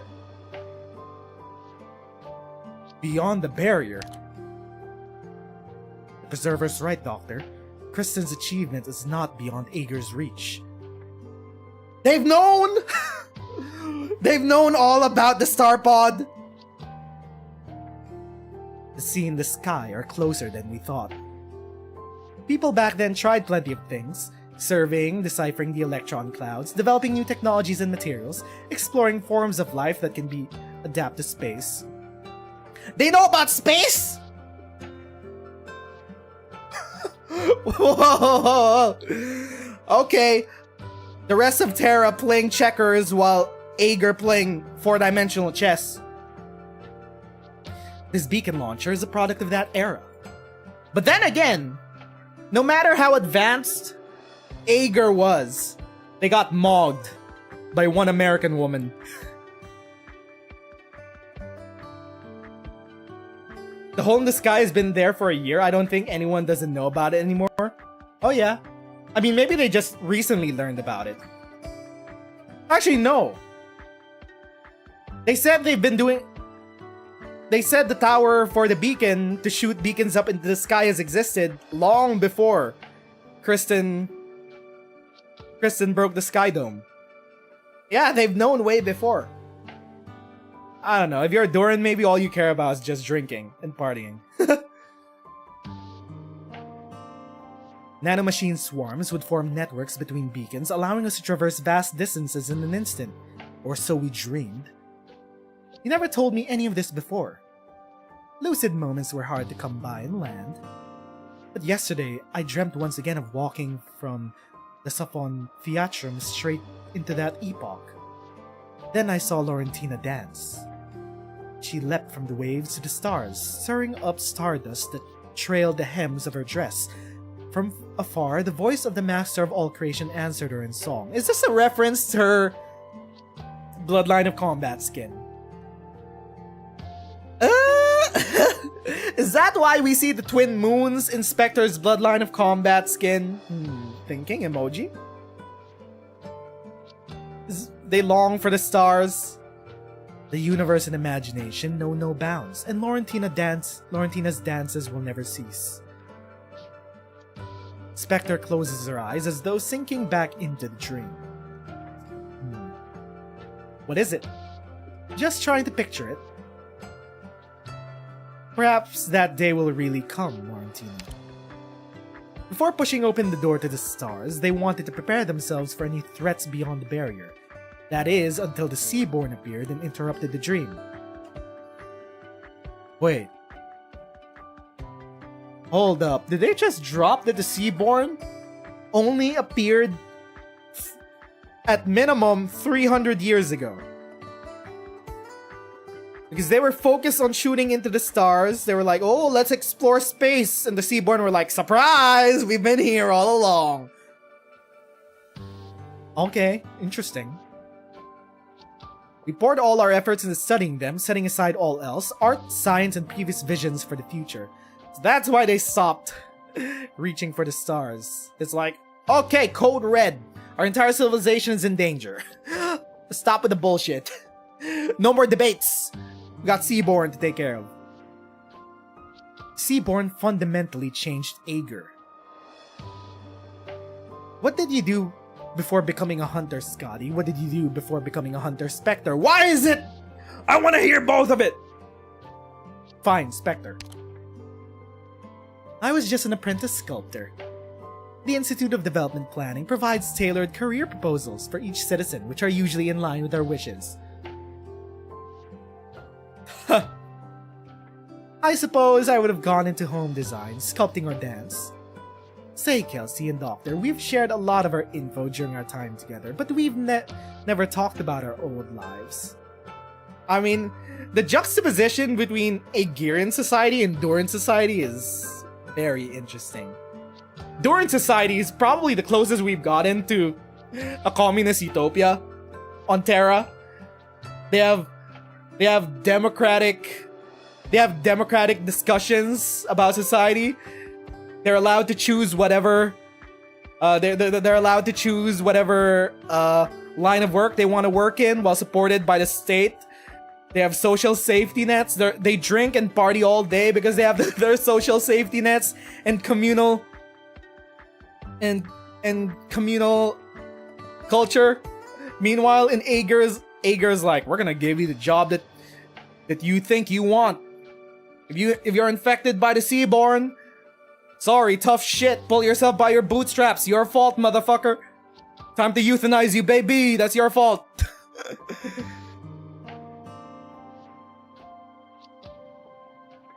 Because they've changed. I guess you're right. Sorry for bringing up something so heavy on a tour. We have all the waves in the world hanging above our heads. Would you care to share a dance before dealing with all this bother, Doctor? I guess the Sea Terrorists fundamentally did change Agirian society to be way more pragmatic and brutal. Because this is a brutal world they have to live in. They don't have to worry about oripathy. Oripathy is what causes prejudice and systemic persecution on land. But under the sea, they're like, bro, no one gets sick here. We have advanced medical facilities. Oh my god, it's a Seaborn eating my wife. Help! Help! Is my neighbor a Seaborn? Shit, I'm reporting him to the state. My neighbor's a seaborn! Government, kill him!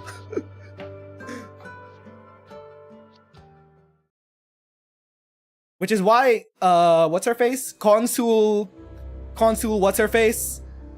Is considered radical, because she's like, what if we could treat seaborn assimilated people with some form of humanity? What if we try to link up with them and hear their final words? And then put them through a nerdy ass debate. Who is this? We got a new baddie. What is it? Is she a jelly? Is she an angel jellyfish? She has the ears of one. Gladia? Gladia's hand instinctively goes to her weapon as the woman approaches with a ceremonial sword in hand. But all she does is put her arms around Gladia's shoulders. Gladia smells stimulants in the air. Ager do not make a habit of greeting each other with physical contact. She could not remember even her mother ever doing so. This woman's actions felt completely natural. Consul Clementia. Oh, this is Consul what's her face. My hiccups are acting up again. I was not aware that this was the standard salute between chief designers of warfare. Can't two women just hug it out when they first meet? I don't know about Gladia. I don't think Gladia is the touchy-feely type of person. Nothing makes me happier than seeing the hunters return as lucid as ever. Your soldiers' reactions when they first saw me suggested otherwise. The operation to eliminate the Firstborn cost Ager all of its Abyssal Hunters. Secunda made many rescue attempts but was unable to penetrate the rampaging mass of Seaborn that guard the region after the death of the Firstborn. What's going on with her hands though? Her half gloves. What are these anyway? Half glove? Instead of fingerless gloves, it's a palmless glove. What is this? Reverse bunny suit? Your mother, Horatia, had no choice but to publicly declare you dead. But I know her. She doesn't really believe that. Or perhaps Consul Horatia, foremost of the Institute of Scientific Development Planning, simply could not accept that I had died for nothing. I know her too. But I don't think it is appropriate for a meeting between two chief designers of warfare to revolve around a complicated mother-daughter relationship. Of course. Look at the city. There we go, we got a full view of the city. Very metropolitan. Do they have highways? Is that a highway I see running through the middle? Do they have a need? Okay, biggest question of all. Is the most advanced civilization on Terra at the moment, do they have proper public transport systems? I mean, they have the waterways, they have the tubeways, I guess they probably do. They have no need for cars or originium that could infect their society. Nope. I guess they probably do. The Consul's Pensivarium sits high in the city. The seawater hangs just above the heads. The transparent dome serves as a gentle mirror, warding off the deep and foreboding void while granting Ager the solace of introspection. So they can't see the terrors surrounding the city. It's basically a one-way mirror, got it. I mean, no, maybe it's not a one-way mirror, it's just a dome. So the sea terrors can't find the lights in the city. Beneath the dome, the entire city is bathed in a blue hue. The beacon launch pad stands tall at the center, while ships glide in and out of the distant docks like schools of fins. The sea itself has no color, only darkness. Millennium stands in its murky depths like the vigilant eye of civilization, solitary and luminous. We once had many such cities. One by one, the stars in the sea went out, becoming sustenance for the seaboard. Okay, how many cities are there left? All that's left on the seaboard are their colorful, eerie nests. Seafloor. I won't deny that the Abyssal Hunter project was a failed gambit. The death of the Firstborn did not stop their evolution. So I want to know what solution Aegir has come up with next. What you have come up with. What is this waterway program? Lady, I didn't mean. I'm simply part of an even bigger gambit. One with even bigger stakes. What? What did you mean by that? The weapon classification scheme remains nothing more than a strict control over weapon usage to delay the evolution of the Seaborn. This time, however, we have taken into account every weapon at our disposal or under development. A mix of conventional ballistics and Class 1 weapons initially proved highly effective. The Seaborn were unable to comprehend why they were being burned by the seawater around them. But it took them only a year to adapt.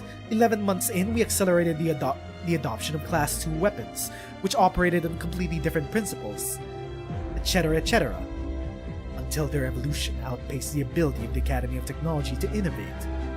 Yes, at day's end, all we're doing is merely buying time. Aegir has committed vast resources to study the Seaborn. To eradicate them at their origin, we must first comprehend them at their source. The information you brought back is highly valuable, and Regan's discovery on land corroborates the Academy of Science's research. The Seaborn and the Fairnets share the same genesis.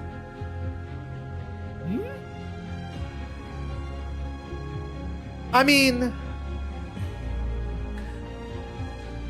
the Fairnets existed outside of Terra. The Seaborn, well, not specifically the Seaborn, the Kerula Arbor is somehow connected to the Ancients. But there is a Leviathan. There are Seaborn Leviathans that have existed completely separate from Fairnets. As we've learned from... Where did we learn that? Was it from the untranslated world book? The Seaborn Leviathans are basically Fairnets but not Fairnets. I don't know where they came from though. Is Aegir coming ashore to seek memories even more ancient? Not just that, the Seaborn share a common genesis with the Fairnets, but much about them is very different. Unnatural, one might say. What if the Seaborn Leviathans, they were the product of the Ancients, of Doctor's people, of Oracle's people experimenting on Fairnets? Thinking emoji? The recent activity demonstrates a clear sense of purpose. They have quickly abandoned their resilience on the sea and began to migrate towards land en masse. Left unchecked, it is not without question that all of Terra could become infested with Seaborn. We already saw hints of that in Iberia. Thus, for Aegir, the land is both a source of answers and a solemn responsibility. Horatius issued new war orders on behalf of the Institute of Development Planning, and Millennium has come bearing new Class 4 weapons from the Academy of Technology. Class 4 weapons. Ambriana question mark? They are a form of biological weapon, very different from all previous ones, designed to induce death in any seaborn nests and newborns while driving away adults from the area. Biological weapon. Just like the Abyssal Hunters. Abyssal Hunter 2 Electric Boogaloo, Ambriana question mark? We have successfully located most of the nets in the target region. The ones near Iberia are the only ones yet unmarked. Once the beacons have been placed and the weapons activated, we will finally have cleared an entire region of Seaborn and established a route back to Aegir's home territories. If they're even still around and haven't been devoured, assimilated. Consul Horatia would not have permitted the possibility of failure, yet all I see is a city under siege, teetering on the brink. Yes, she did tell me herself that the waterway program will not fail. I do not know how many other possibilities she considered, and I hope I never do. For me, this city has always been the entirety of the waterway program. But that is no longer true. The changes in the past month necessitate a review of our plans. The Seaborn have rapidly adapted to our new weapons, even evolving measures to protect their kindred from Class 3. But a successful extermination operation should have left no opportunity for them to communicate with other individuals, They seem to have obtained their inspiration elsewhere. Elsewhere.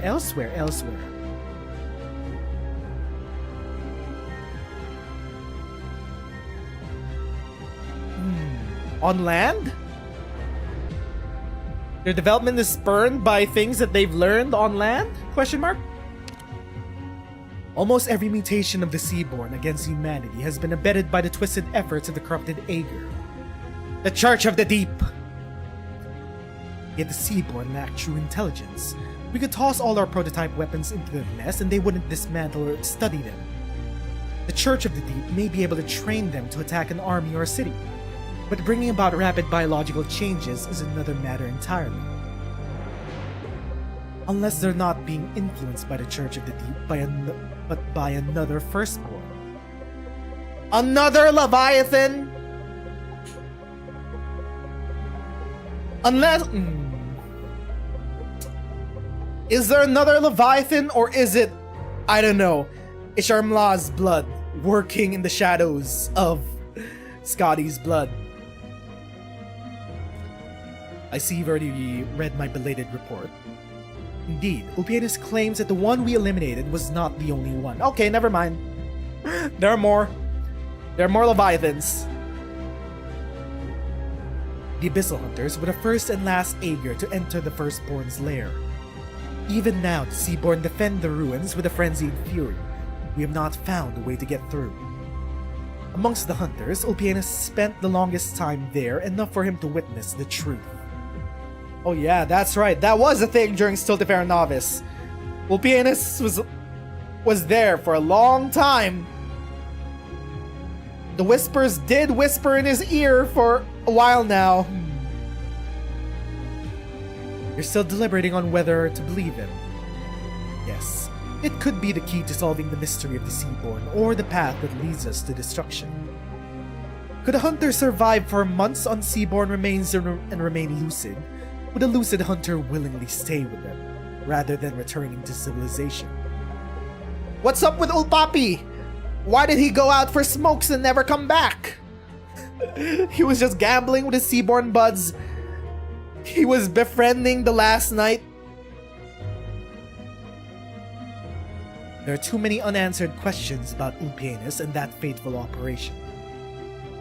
And so I regret to inform you that Aegir has no choice but to welcome its hunters home with a tribunal. A tribunal? We're not trying the hunters, right? Hey yo? Is that what the Aegirian Legion looks like? That's some fancy ass armor, holy fuck. I thought we had designated this area for investigation. Madame Irene, from Iberia? May I ask to whom I'm speaking? Secunda, Prefect of the Sea Patrol, I regret not being able to greet you personally upon your arrival yesterday. The Sea Patrol is currently investigating the disappearance of a citizen. We have not requested assistance from Iberia and respectfully request that you exit this area as soon as possible. Oh yeah, the technician for the pathway disappeared. Ooh, where did he go? I would like to assist as myself, not as an envoy.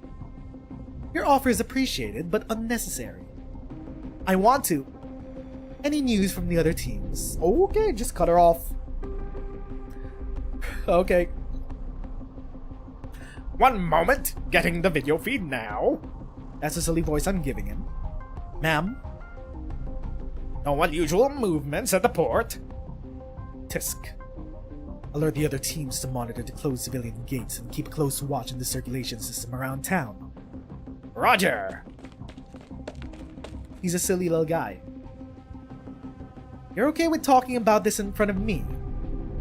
This is part of our regular duties. There's no need for confidentiality. But you had your little handies clear the place out. Only to prevent unnecessary harm to civilians. If you insist on staying, you'll be responsible for your own safety. Okay. That seems to be a running theme in Aegir. You're responsible for your own safety here. Got it. The missing civilian is Tulia, a scientist from the Waterway program, responsible for recording and calibrating data on seaborne nests. She went AWOL 30 hours ago and hasn't been seen since. Could it be the Church of the Deep? That's what we intend to find out. Her disappearance has not affected the overall progress of the project. As important as recording and calibrating the nest data is, her role was by no means irreplaceable. If the Church's goal was to assassinate someone to disrupt our plans, they would not have picked an ordinary data scientist. Unless she learned something she wasn't supposed to. I need to inspect her home. Okay! We got a mystery afoot. Hold up. Adjusting my chair.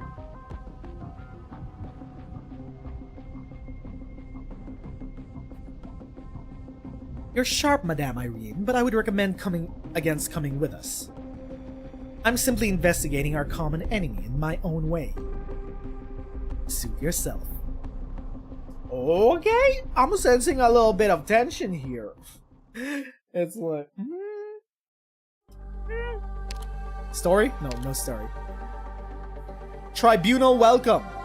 People look for the familiar in those whom they have not seen for a while, forgetting the existence of time.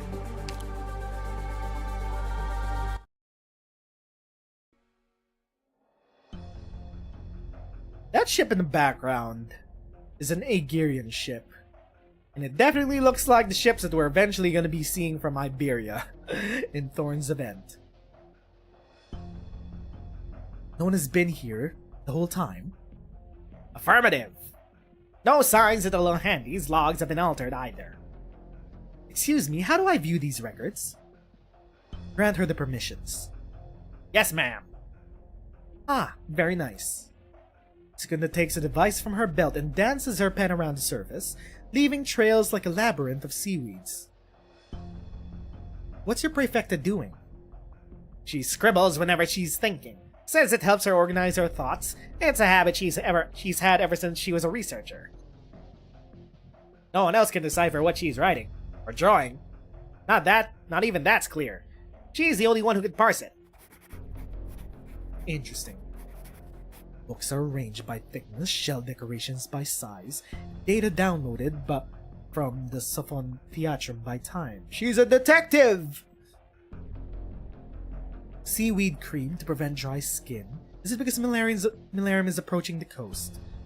Okay, so the Milarium is a mobile city. Got it. There's enough to last 3 years. An ordinary Aegir woman, cautious, timid even, matches the data from the Institute of Development Planning. Those hydroponic tanks. What are these boxes for? Why put them on the wall if they're empty? Yes, the hydroponic boxes may provide a lead. Scan all the equipment in the room related to the plant cultivation. Yes, ma'am! Also pull whatever you can from Tulia's files. Education, employment, hobbies, anything that might be relevant. You got files on everyone? Okay.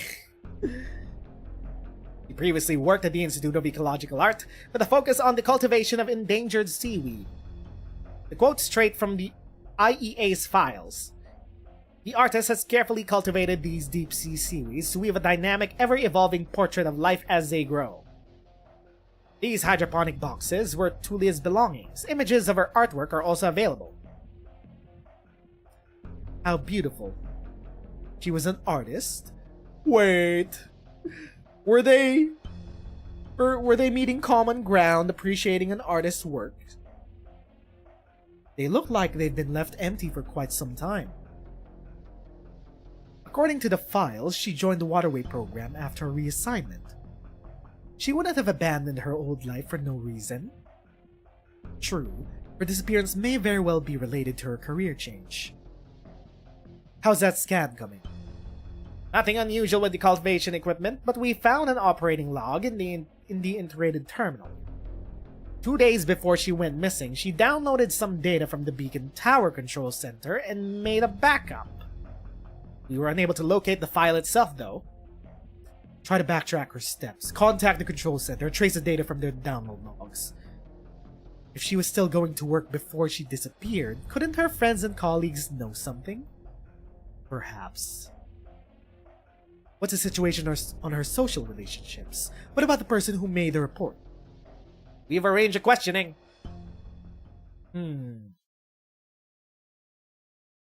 Maybe she was compromised from the very beginning. Fuck me, we're at the theatrum.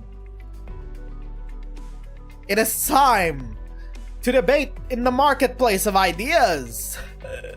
These fucking nerds. Anything I can help you with, Jordy? Oh, sorry, I have so many questions. I don't know where to start.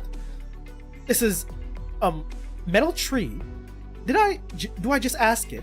I've heard legends of ancient trees acting as repositories of knowledge, but I've never seen anything like this. This coral-shaped integrated terminal is a culmination of centuries of Aegir's knowledge and culture. Everything we think, know, create, appreciate, and even the questions we have yet to answer, they're all here. It's the heart of the Safon Theatrum.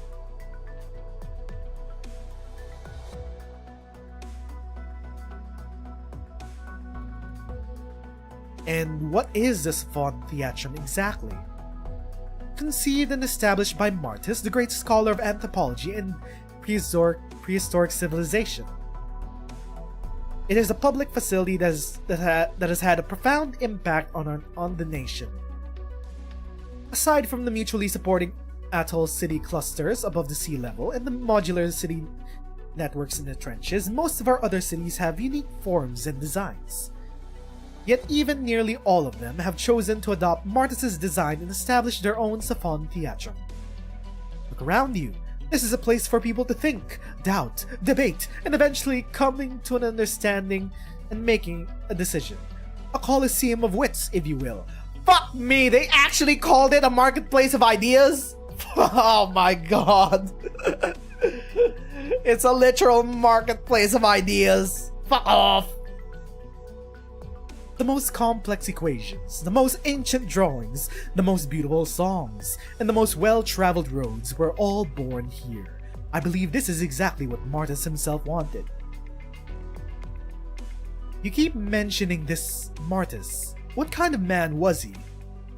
Simply listing all of his contributions to Aegir would take an entire day, perhaps more. But I do happen to have some insight into his personality. Oh, you knew him? No, he lived more than 2 centuries ago. He's been gone from Aegir long before I was born. But our professors like to speak of his eccentricities. He was unmatched in his theoretical and deductive reasoning, yet was always reluctant to draw a conclusion. Even on issues where the answer was plain to all, he would refuse to put the question to rest until after an extended debate with himself. Some would say that trapping himself in an endless debate showed he cared too much about the value and meaning of things. But is that not in our human nature? Which is why he built the Safon Theatrum. He needed a place where he could engage in intellectual discourse, both with ourselves and with others. I wouldn't say I'm up for a debate, but I do have a lot of questions. Should I ask you, myself, or this terminal? Seems our little discussion must give way to a greater showdown. What do you mean? They're holding a tribunal, and it concerns the 3 of those you arrived with. The Abyssal Hunters? What? The tribunal? Here? Oh hey, is that our land-bound friend I spy? Aw, he looks worried about us. Hi, Jordy! He won't see you from that far away. Others are looking this way though. The tribunal has drawn more attention than expected. We hunters have always have, and now that they even have the lovely story of our return from the dead. Like it or not, the Abyssal Hunters are in the spotlight now. This tribunal will be our final checkup, yes? Frankly, they're getting tiresome. Consider it our warm welcome, surely. Hunters need to keep a low profile. We must also act with prudence, Doctor. We always find ourselves in delicate situations. Indeed, this time we're not merely mediating between two countries, but between the land and the sea, two vastly different civilizations. Following the tribunal, I will formally address Ager's consul to foster cooperation between the land and sea, but for now, you'll need to assist Gladia independently, Doctor. The situation remains uncertain for both the city and ourselves. Certain matters become more difficult if I am placed at the center of attention. But no one will be watching your assistant. Which assistant? So I should play it by ear. Got it. Which assistant? Monster? Monsters just investigating by themselves? Yes, but be careful. I would prefer not to have to change our objective in the middle of negotiations with Consul. Dr. Kelsey sure uses a lot of big words, doesn't she? She does! Does she ever get straight to the point? They're self-aware now. Our dear Dr. Kelsey thinks too much about too many things, not nearly enough about how to convey that she cares. Wouldn't you agree that more direct Ager-style communication is better, Doctor? Not really, you guys are nerds. In a different way. Kelsey has her reasons. Don't worry, Shark and I will protect you. Say, where's Captain Gladia? I imagine she'll show up with Consul Clementia. After all, she's the one who will be taking the stand today. Oh! New character! Also, Thai? Humana. Excuse me, are you Laurentina? Who is this? Who is this new girlie? I had a hunch I'd find you here, Advisor. The environmental sample test results are out. We need to take a look and see if we need another round of genetic testing. Oh, sorry, didn't see your message. You seem preoccupied by the Abyssal Hunters Tribunal. You used to work at the Abyssal Hunter Lab, right? I'd rather not talk about it. But yes, I was researching gene splicing methods that would provide a safer and more effective way to perform the Hunter modifications. But you didn't like the program? It's not about liking or disliking it. It's that it failed to produce results, despite all the sacrifices we made. But what matters now is that they're alive, Gladia and the others. I have to be here, if only for them. Is he like a grandpappy? Is he one of the grandpappies to the Abyss Hunters? Were you too close? Ha, if only she thought so too.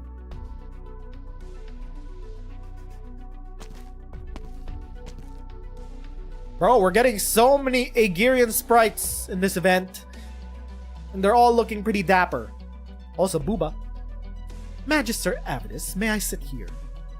Of course, Cassia. Be careful though. Recovery from the embryo separation surgery takes time. Say what? Embryo separation surgery? They invented abortions down in Ager? They invented, what do you call that? What do you call that again? Contraceptives. Contraceptive surgery? Question mark? This is Jordy, a guest from Iberia. Thank you, and hello. Hello. There are more participants than I anticipated. Even when the Institute of Facility Management held a tribunal to discuss modifications to the city's unit framework, only 2 departments were involved. The tribunal system exists to solve problems, after all. The only reason to involve more departments is when the problem is too complex for one. So they have it in the Sophon Theatrum. Got it. But the Sophon Theatrum is already half full. Is the return of the Abyssal Hunters really such a big deal? It's a project that took 2 centuries of debate before implementation. 2 centuries of duking it out in the marketplace of ideas, these fucking nerds. Bro! 2 centuries of debate, Lord Purgatory? Shit! Its philosophy shook the very foundations of Ager, and its every progress tucks the string of Ager's future. But then again, it's like, Welp, if we can't beat the Seaborn, we're gonna need some Seaborn of our own. I mean, I can see why that would be a radical topic for debate for Aegeran society 300 years ago. Besides, the waterway program is reaching its critical juncture. Even the smallest thing out of the ordinary is worthy of attention. Simply reading a report is not nearly enough to come to an informed decision. Consul Clementia needs the council of experts in multiple fields. I'm sure that many have come to their own accord, though. The return of 3 hunters is bound to cause unease at such a sensitive time. It's a welcome home party, more or less. I'm not really here for that tribunal, but I heard you might make an appearance, so... Is she a Spectre fangirl? And who might you be? Oh, sorry. I'm Lucilia. I had the honor of meeting your parents once. Rulers and ink. Are you an architect working on the dome system here? I transferred out of the last year, but I'm still with the Institute of Facility Management. Now I maintain the city unit framework and measure ocean currents. Envy not the sun, for we have given ourselves the eternal stars and the infinite sea. When I was little, the foster parents at the Institute of Incubation took us to hold a performance here. We created a matrix of tiny optical machines representing neural activity with changes to the brightness of the dots. We'd rehearsed thoroughly, but the Savant Theatre malfunctioned on the day of the performance and the whole place went dark, except for those little machines. But a couple in the audience worked their magic and ribbons of light fell from the dome, as if arms reaching out to invite our little machines to dance. It was so beautiful that the blackout almost felt intentional. I can picture the smug look on their faces. In fact, I wouldn't be surprised if they really had something to do with it. When the Institute of Development Planning did its career assessment, I applied for the dome system without a second thought. It was only then that I learned that they were famous dome designers. Spectre's parents were dome designers? That was the only time I saw them. So they were at the right time and place to inspire you. You said you transferred out of dome work. Why, when you've already formed such a special bond with our big transparent friend above? Lucilia, the tribunal is about to start. You want to sit here? Sorry, my colleague is calling to me. Anyway, welcome home, Laurentina, and I wish you the best of luck.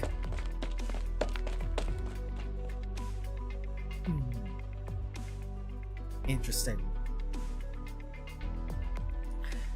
Pretty much everyone's here. Hey, where are you going, Doctor?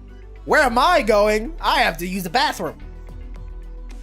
The hunters draw way too much attention. I'll be watching from the stands. I don't need eyes on me. I'm just a silly little guy. I have absolutely nothing to do with the Seaborns. Oracle. I have no memory of the Kerula Arbor whatsoever. This is not my fault. Kelsey's words really got to you, haven't they?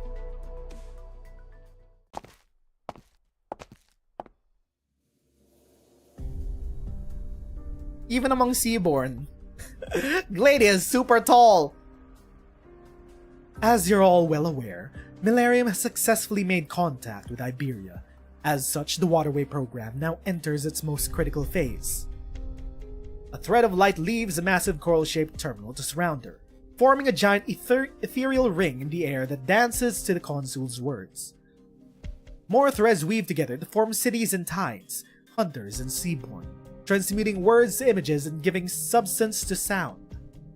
Hologram technology! The crowd quiets down. At this critical juncture, we also welcome home our surviving Abyssal Hunters, Gladia, Scotty, and Laurentina. The results of their physical examinations and Gladia's mission report have been uploaded to the Savant Theatrum's terminal and are available for your perusal. I'm sure many of you have already done so. Wait, what? Public information? Okay. I mean, they're not hiding anything, at least. Concerning the irregular circumstances therein, I now call upon Consul Gladia, leader of the Aeger's Honor Exercitus and chief designer of warfare of the Abyssal Hunters, to answer your questions.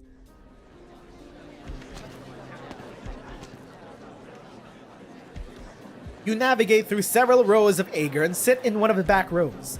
With plenty of room around you, you have a clear view of everything happening in the Sapon Theatrum. The tribunal has already begun. The speakers do not raise their voices, yet every word is clear in this massive ring-like structure. Gladia steps forward, drawing everyone's gaze. I mean, if I were an 8-foot tall woman, 7-foot tall woman, I would draw gazes too.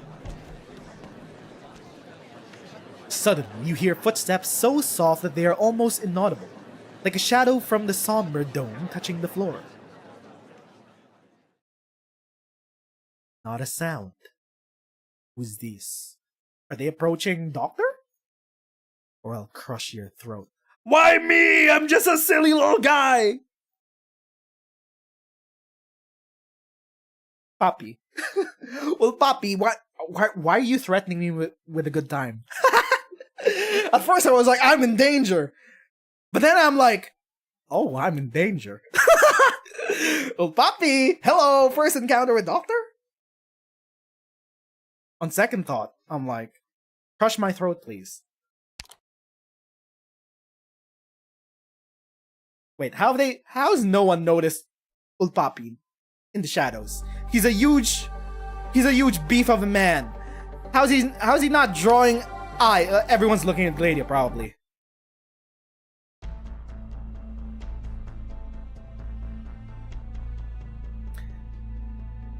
Legion Commander. Consul Gladia, is it in your opinion that the issue does not lie with the battle itself? Correct. What you see before you is a projection of the battle plan. If anyone here notices a flaw I haven't, I'd expect it to be pointed out. No, I have no objections with the battle plan. It was the most suitable one given what we knew at the time. However, I would like your opinion on what we knew at the time. I have to admit that Aegir's knowledge in the Seaborn back then was deeply flawed, as such.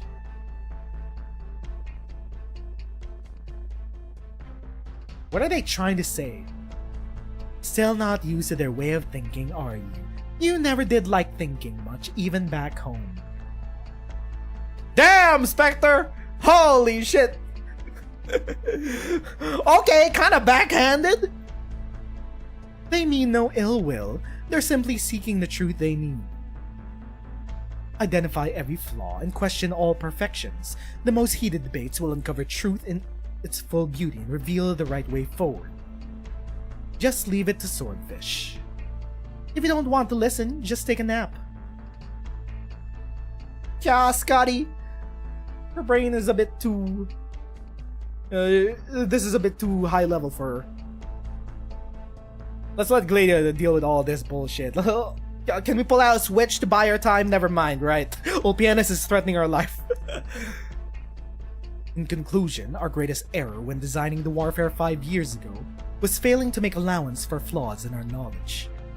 Until every last truth of Terra is revealed, we must admit that our understanding of the Seaborn will remain flawed. Our warfare design must reflect this revelation. I concur. Your conclusion should be incorporated into our future battle plans. It has been an honor to reflect upon this critical battle and reach a fruitful conclusion with you. What are these? They're not acting like debate perverts, they're like agreeing with each other. I concur. You and I come to a reasonable conclusion together. You're supposed to be going at each other's throats with rhetoric! You're supposed to be insulting each other with ad hominem! That said, the battle 5 years ago is not our only concern. We have more pressing issues to worry about. Your physical examination has revealed mutations that cannot be ignored. The same goes for Skadi and Laurentina. Oh! So everyone knows. Everyone knows that the hunters are undergoing Seaborn mutation. I do not doubt your loyalty, but we need to know how assimilation by Seaborn genes will affect your behavior. Okay. I guess, we never really did get confirmation, or maybe we did, that their Seaborn assimilation was a byproduct of the Abyss Hunter surgery, or whether it was a byproduct of the final fight with the Firstborn. I mean, it could be both. Does it really matter?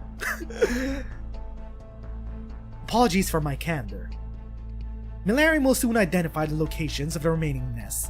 Then the Seaborn will be driven out by Class 4 weapons, opening up the waterway. Something tells me all of you hyping and glazing up the Class 4 weapons, and then eventually later on in the story we're gonna find out the Class 4 weapons aren't doing shit! No!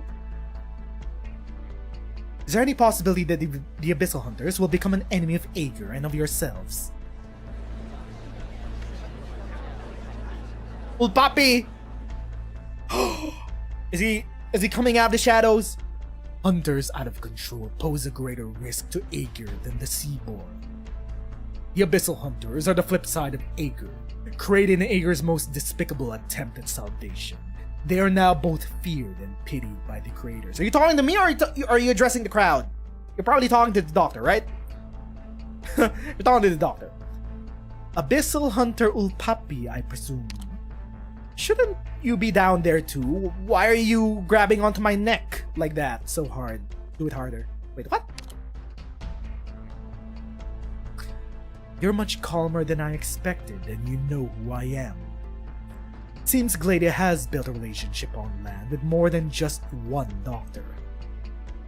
I've never seen you in any of the operations. You're not an Inquisitor, nor an Islander. The doctor from Rhodes Island brought you to Aegir, but kept your identity a secret. I'm also from Rhodes Island. You may introduce yourself however you like. However, the point is that you can help the hunters. Why don't you just go to Scotty? Why don't you just go to Gladia? She's talking. Now is not the time. You don't trust the hunters? On the contrary, I do trust them, but I also know them all too well. Scotty acts before thinking. Laurentina has not been lucid for long. Gladia will inevitably be the one to make decisions. I mean, you're right. You kind of clock them. It's like, yeah, you're right. I've already shared much of what I know with her. She should be on guard. She knows the potential restrictions, but nevertheless decided to return to Aegir. Over-eager to return to a familiar environment, she's oblivious to the fact that she has placed herself in the spotlight, where all that can and cannot be trusted have the power to scrutinize her.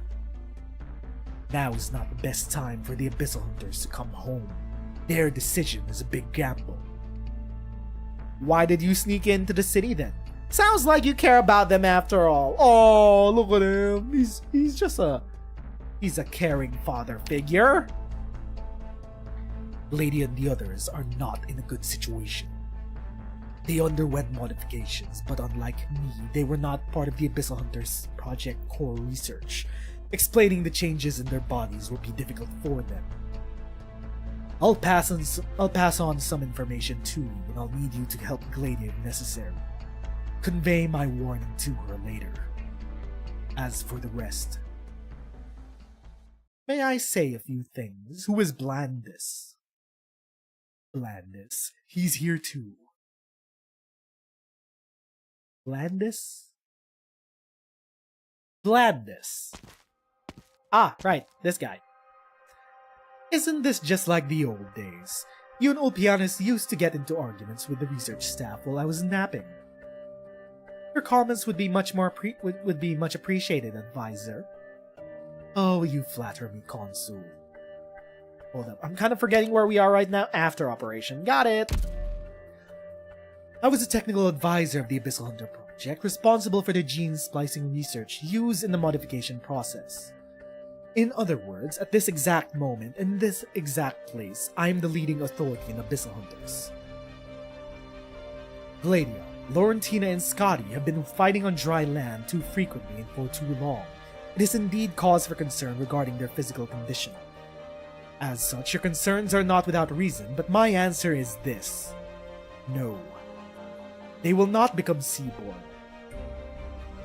The hall goes silent. Blandis clears his throat. Let me try to explain this in layman's terms. Under ordinary circumstances, seaborn genes exhibit abnormal dominance and will irreversibly overwrite any pre-existing traits in their host. In Abyssal Hunters, however, we have managed to extend the timeline of this process until it far exceeds the natural lifespan of any given hunter. Furthermore, the Academy of Technology made a critical breakthrough, allowing us to implant an auto-adaptive junction in all hunters before their development to eradicate the firstborn. A what? Auto-adaptive junction? The auto-adaptive junction was implemented at the splice point between human and seaborn DNA to assist the hunters in more closely monitoring their seaborn genes. If the seaborn genes exhibited abnormal dominance, the junction would signal the body to resist their attempt at taking over. While there has been undoubtedly been some degree of decay of their auto-adaptive junctions after 5 years without maintenance, the changes they've undergone remain well within acceptable ranges. So you say, Advisor, but there is a record of failed auto-adaptive junction surgery in the Abyssal Hunter Lab archives. There are failed Abyssal Hunters? Interesting.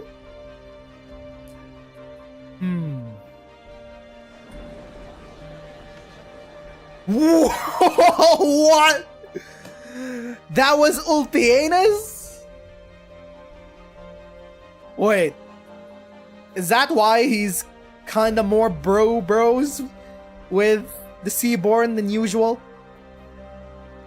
Interesting. The archive should also note that multiple clinical trials have demonstrated that the incident did not produce any adverse side effects. For this, I will gladly take full responsibility and answer any queries. Interesting.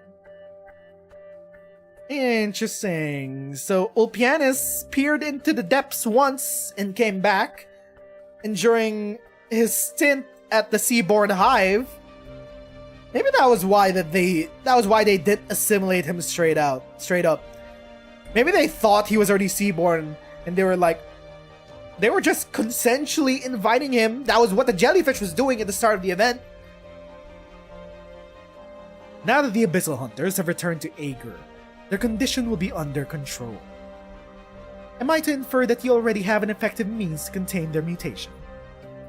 There is an Abyssal Hunter lab in the city we can reactivate. I will personally perform maintenance on their auto-adaptive junctions. What of Ulpianus? What about Ulpapi?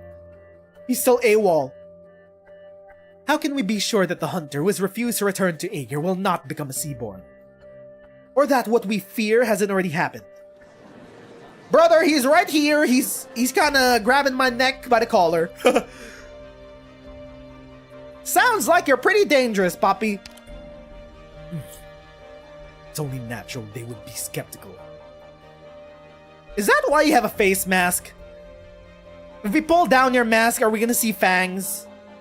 I wanna see what's underneath that mask. It's kinda like the intrigue and mystery behind Kakashi's eyes. It is both human nature and a hard-learned lesson to be wary of what you cannot control. You're not the only one suspicious of you. I'm equally curious about your motivations. Please let go of my collar. Did you really come out of concern for the hunters? Before the sinking the Stultifera, I shared my discovery with Gladia. There is more than one entity like Isharmla amongst the Seaborn, those known as the Firstborn. The Firstborn are stirring. It or they are about to awaken. Oh no. That's bad. That's very bad. I don't know how many or how soon, but it is close. Too close. This is why the Seaborn have begun migrating towards land.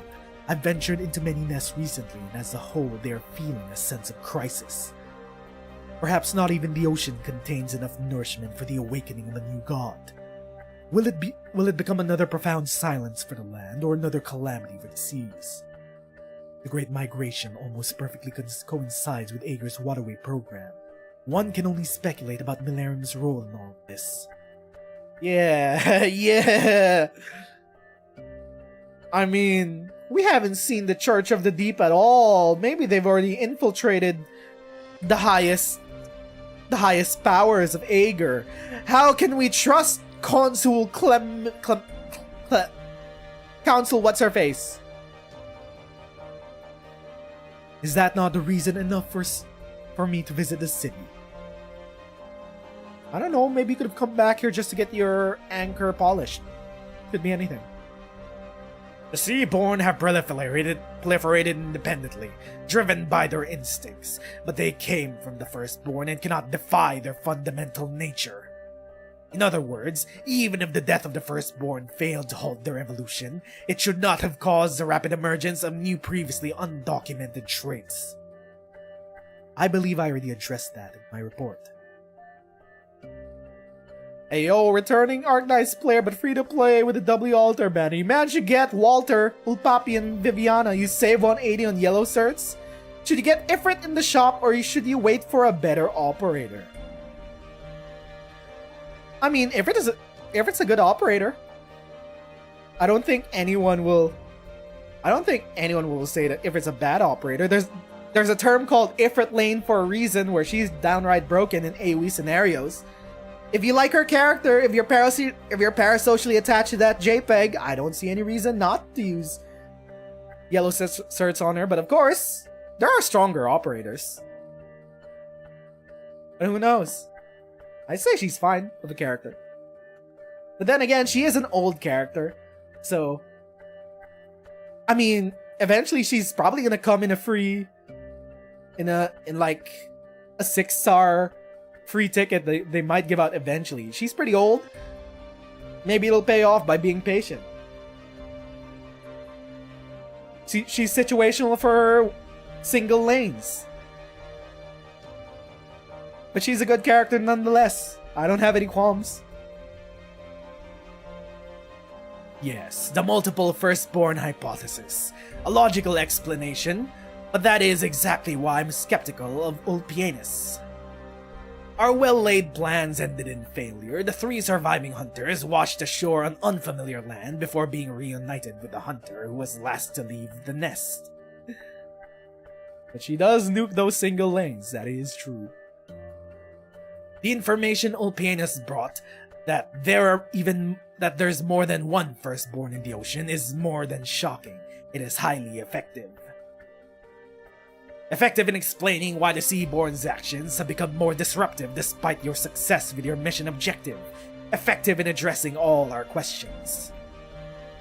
And why does that make you skeptical? Because it's an answer so perfect that it's either the incontrovertible truth or was specifically designed to put our questions to rest. Brother, why are you debate lording this late into the game? Whether or not to believe the information he gave you will be an enormous impact on our warfare design. If Ulpianus lives, then the most effective way to verify his claims would be to track him down, perhaps even question him directly. He's right here! He's choking the back of my scruff, kinda kinkily. You've been quiet, Advisor Blandis. Do you have anything to add regarding Ulpianus? You were once students under the same mentor, and it was your trust in him that led you to join the Abyss Hunter project despite your reservations. But I also trust your knowledge and ethics as an Aegir. You need not recuse yourself. All I can say, Madame Consul, is that I can be accountable for every word I say here at the Tribunal. I will not intentionally put forward a hypothesis in his favor, nor will I make any conjectures that could hurt him. Right. Washing my hands of that guy. I'm here representing myself only. That is all.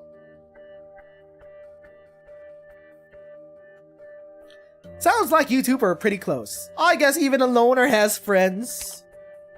Ulpianus does not answer. The questioning continues, but Blandis says no more. Suddenly he looks up towards you, as though he sensed something. You meet his wary gaze across the length of the Saffron Theatrum. He seems to have noticed something. The consul next to him and several other Aegir catch a peculiar moment, and some of them follow his gaze. You look to your side and find the seat empty. Brother, he saw him! He knew he was there, and everyone was like, what's he looking at? Wait, why are you looking at me? I'm supposed to be laying low, not attracting attention from the hunters. And now shit, everyone's looking at us. Don't mind me, I'm just a landlubber here to watch. No one was right beside me, I swear. Caught! You caught me! You caught me, I'm a landlubber! The tribunal has arrived at an adequate conclusion. Gladia, Scotty, Laurentina, and the rest of the Abyss Hunters have made tremendous sacrifices and contributions to Aegir. It is a blessing for Aegir that new ideas continue to emerge from their knowledge and experience even after 5 years. They have demonstrated they are both innocent and safe, and that the return to at this stage of the Waterway program is not a threat, but a reassurance. Yet now our attention turns to another of the surviving hunters, Ulpianus. He has concealed his movements for unknown reasons, and has attempted to influence the other hunters. Both actions clearly contravene his duty. Based on our present information, we are unable to determine his motives, goals, or even whether he still qualifies as Aegir. Ulpianus must be found. If his intentions are indeed benign, as Gladia claims, our suspicions must be cleared through proper questioning. Those whose questions have been answered may now leave. Those whose questions may may continue their inquiries. Do you have anything to add, Consul Gladia?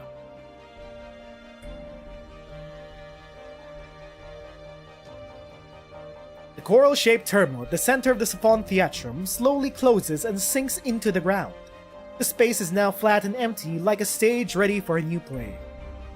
Gladia stands alone on it. I have told you all I know. I have no objections to the tribunal's conclusion, nor to the suspicions cast upon Ulpianus. People begin to file out, many turning to nod Gladia as they reach the exit. The remaining audience continues to ask questions, and Gladia responds to each one whether she is able to answer or not. This society of fucking debate lords. The water caustics cast by the dome weave a picture of light and shadow with a ring of light surrounding the space, dancing on Gladia's expressionless face. Even as an Aegir, I find this hard to understand sometimes. They fling words at each other at her like spears one moment and thank her for her contributions the next. They're sincere, you know? Science requires people to separate facts from feelings, and they're good at it. I know, I'm just... never mind. As for Captain Ulpianus, all they have are suspicions. Swordfish, the doctor, Kelsey, someone will think of a way. What next? We wait for Swordfish, which unfortunately will take a while. You're sighing too. She used to visit the Siphon Theatrum to watch plays whenever she wasn't on a mission. Sometimes I went with her. Captain Gladia. She's fairly well versed at the arts, her mother's influence supposedly. Unlike everyone else, however, she liked the highest, furthest seats, so I would always end up having to sit apart from her. Why? For her, keeping the distance helps filter out the noise. Ignoring some of the finer details makes it easier for her to fully immerse herself in the story. Right now, though, she's the one at the center of the stage. She has lost her accustomed sense of distance, becoming the object of judgment, scrutiny, and discussion. No one in her position can remain unperturbed. I'm starting to get why I sighed. Why? Because only now does it feel like we're really back. Back home, maybe. Well, that was a welcoming party. Was that before or after? I forgot. Okay, that was after. Right. BP-3. Before. Black and white. Flashback. Oh, not a flashback. Gotta hurry. Caulerpa Archaeosphaeridium here. Who else in Millennium is cultivating endangered seaweed? Who is this girlie? Is she the missing technician?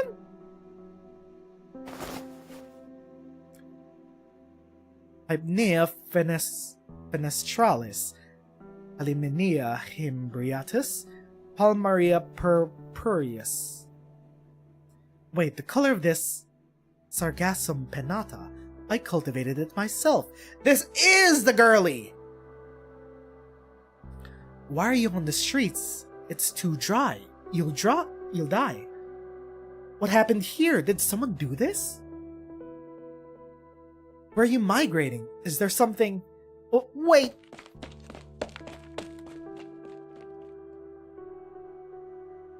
They're gone. This pipe. Wah! She fell into a pipe? Is that why she disappeared? This is... What's going on? The rumbling. Is the city moving? Wait a minute. Did she just fall out of a pipe outside of the city and they left her behind? Is that why she was missing? Something's moving. Who's there?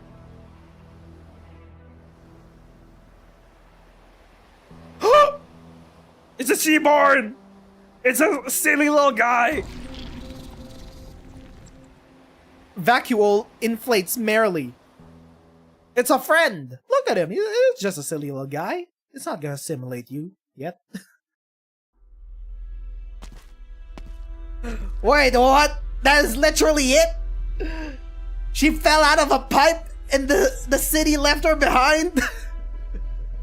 When she was investigating seaweed or some shit? Wait. I hope I'm not interrupting anything. Not at all. The Silly and I were just performing regular inspections and maintenance on the city unit's framework. Still no sign of Tulia? Come on, Lucilia, it hasn't been that long since we've made that report. I can tell you care about her. Did she mention getting into trouble recently? She isn't one to look for trouble. I can't imagine her offending anyone. What you say certainly fits her profile. Did she ever talk to you about the waterway program or beacon data? No? I wouldn't say we're close exactly. We talk from time to time, but she's more of a loner who prefers to work on her own stuff. Wait, is she a suspect? I'm sorry, maybe I'm making her sound suspicious. But it's probably just stress. There's been fighting almost every day. In the 6 months that Milaram's been away from the home territories, everyone here's on edge. The Church of the Deep continues its attempts to sabotage the waterway program. We've eliminated many cultists over those months. Until they've been exposed, they appear just like any other of our countrymen. But she'd have no reason to. Well, to be honest, I've never quite understood why she chose the waterway program. What do you mean, ma'am? You already know that she used to work at the Institute of Ecological Art, right? The IEA moved to another city when this one evacuated its original position and received new battle orders. Right, and she had the chance to go with them to continue her work, but instead she chose to... Cassia, why are you casting suspicion on Tulia? Maybe you're a part of the Church of the Deep. Why are you casting suspicion to another person? Sorry to interrupt, but could you explain more about this evacuation you mentioned? Another quick question. You have enough red rocks to 10 roll. Try for penance or roll to try to get Ifrit on her Colonel banner. Red rocks? Or you have enough random for a 10 roll? I say just save them for any of the broken operators. Say, if you just recently returned to Arknights, your best shot at powering up your account is saving your random for a limited banner, so you could do a 300 spark to pick up any of the overpowered operators that is to come or that has already come. Save for Thorn's Altar.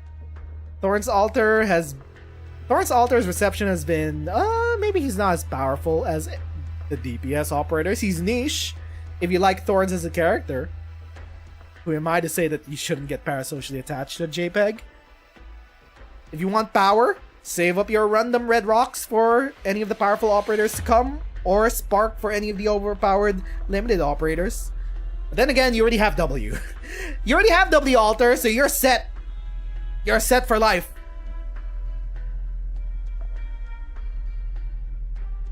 So either way goes. Wait for Ling. If you want to play with Ling, go ahead. You remember, don't you, Lucilia? You were working on the dome at the time, so you had the best view of the whole thing. Yeah. It was one of the Ager's largest volcanic power stations, feeding countless laboratories, and Millennium was responsible for its constructions and defense. The city was parked beneath the power station. Through the dome, I could see its red glow illuminate the ocean for miles. They have thermoelectric energy down here. I mean, they don't use originium as a power source in Ager. So that's how they power shit. Volcanic thermoelectricity. Geothermal electricity. The heat it generated attracted many different creatures. It was the largest endangered plants reserve in Ager, and the ideal environment for Millennium's ecological art to flourish. Then, that light turned dark. Seaborn? Yeah. A year ago, swarms of Seaborn arrived on the ocean currents, and Millennium ordered an emergency evacuation. Without the natural environment to support it, the Institute of Ecological Art, like other related institutions, was forced to relocate. But there was a full legion in the city. We could have retaken the power station. War orders for the waterway program had just arrived. Millennium was in fact being strategically redeployed. I came here with Legion after that. The lives of so many of our people were changed, including Lucilia. By the way, I transferred from the dome to do the groundwork because I was afraid of heights. Sorry, off topic. So you mean to say that Tulia might have had ulterior motives for joining the waterway program? Interesting. Or maybe you're just casting suspicions away from yourself. That is a serious accusation. I don't believe it either. No, I'm just telling you what I know. Sure you are. But it's undeniable that there are 100,000 souls in this city, and not all of them are fully committed to the waterway program. Most just carry on with their lives, not understanding the kind of path we're clearing out in the ocean. Even our Iberian guest here came to learn about the program, didn't she? Whether Tulia is linked with the Church of the Deep or not, the fact remains that she made an unauthorized copy of data of the waterway program. We'll have to find her to learn why. But Millennium isn't that big. She should have been found by now, even if she were hiding between dome layers or in the corners of the circulation system. She fell into the pipe and got left behind by the city. She's outside the dome. True, words are hard. She may well have already left the city, but we were unable to find her biosignature in the nearby waters. You left her behind! Nor were there any unscheduled ship movements at the port, and she couldn't have gone beyond our sensor range in just a few days using civilian deep water equipment. Okay, we're deep water, she couldn't have gone far. However, the city did make a short movement around 30 hours ago to receive the Iberian mission. Perhaps. Would she have left the city at that time? The plot thickens. Ooh, where could she be? So, the Colombian scientist Kristen Wright broke through the barrier for the first time in more than 10,000 years. They know! They know of our Kristen! They're keeping tabs on the star pod. The hole she pierced hasn't completely closed. Even after a year, Ager's surveillance of the universe through the opening continues, and so far, no anomalies have been detected. Okay, the hole in the sky hasn't closed yet. We're getting progress on Lone Trail. I tried to stop her to no avail. We still have time, but it's running short. ripping apart the electron clouds with a high-energy beam. We were not aware of any energy sources on land that could support such brute force measure. Her method came from the same place as Ager's technology, prehistoric civilization. Outright confirmation that Ager society was built upon the technology of the ancients. She had discovered sarcophagi beneath tri-mounts that preserved the civilization's spark and managed to obtain the trust of its custodian. Before leaving the home territories, I had not expected to find anyone with your profound understanding of both Ager and prehistory from the lands. You have demonstrated once again that there is still much about Terra we do not understand. Okay! Getting one up by her Kelsey herself. Finns trapped in the depths lose their perception of light. Likewise, our nation must continue to explore, even if we can no longer support grand expansions. The Stargate, the Twin Moons, the Barrier, the ruins in the Mantle. There is much on this planet that was not formed naturally. Okay, the Stargates, referring to IS-4, the IS-4 gates, the Twin Moons. The Twin Moons? Okay. So we did learn from Lone Trail that the Twin Moons were artificial projections on the star pod. Are the Twin Moons actually there? Is it like a satellite? Question mark? The Barrier. We know about the Barrier. That's a star pod. But the ruins in the Mantle. What are they referring to when they say the ruins in the Mantle? Ruins in the Mantle. Is it the tomb? Is it Fristen's tomb? Our Voyager fleets, having traversed to the far side of the planet, have even detected highly unusual terrain concealed behind the distant dark fog. Motherfucker? Did you just say planet? They have... Agerians have a concept of the planet? They are advanced! I was like, no, I was like, maybe I'm reading too deep into what they're saying in their words. Earth, planet, those are not words that a normal Terran, ignorant of the Skypod, should use. No, they're completely aware of what a planet and an Earth is. Got it. From all the research from the ancient civilization. Got it. There, the sea currents abruptly cut off, as though they had reached the end of the ocean. What? Sea currents cutting off? At the edge of the planet? What? Traverse to the far side of the planet, having detected unusual terrain concealed behind the dark distant fog. You mean to tell me there are unexplored areas of Terra aside from the continent that we know? Is there a different continent concealed by distant fog? End of an ocean? What is going on? Is Terra flat? I don't think it's flat. We have moons. Can't be flat. That is merely a hotbed that has long since cooled. The most important prehistoric relics lie in the Ager heartlands. You know this, Madame Consul. Okay. Maybe it's just barren wasteland past this continent. The prehistoric ruins beneath the seabed are a gift from the ocean to Ager. They nurtured your civilization, have granted you power and knowledge far beyond the terrestrial nations. And with them, responsibility. As you say, Dr. Kelsey, responsibility. When did the land dwellers first start calling themselves human? When they lit the first fire with Originium, built their first city with stone and mud. On land, self-awareness and identity was established naturally over time. Even today, humanity is often defined in the narrowest terms. For the Ager, it was conferred. We were not the same race as our predecessors, but we inherited their identity as we inherited their mantle. Whoa, okay, sure. That's a bit of grandstanding there.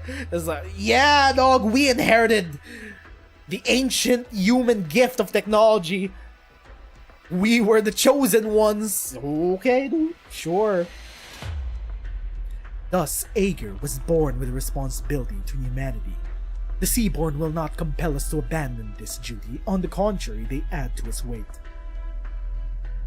You are indeed the right consul for Millennium, Madame Consul. Where is this coming from? Your temperament. As Aegir, you are patient and kind. That does not diminish the arrogance in your thinking. That is to say, Aegir's arrogance. Yeah, dog. Just because you rolled the proverbial dice and won the gamble of developing your civilization on top of ancient remains, prehistoric remains. You're kind of getting big-headed. You're like, oh, we have all this technology. We have a duty to this land. Okay. I do not believe our conversations about the hole in the barrier, the ruins in the mantle, and even the future of civilization itself are merely small talk to lighten the mood. Just as I do not believe Aegir will rely on passive solutions.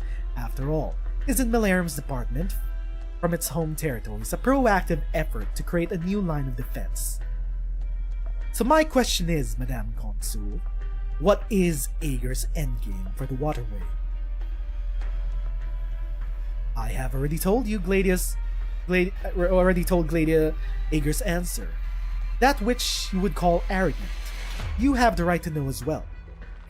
There is much on this planet that was not formed naturally, and Aegir does not believe they are unrelated. Be they wonders like the Stargate and the Twin Moons, or calamities like Originian Seaborn, these phenomena cannot be random products of spontaneity. They must be interconnected in some way. They are!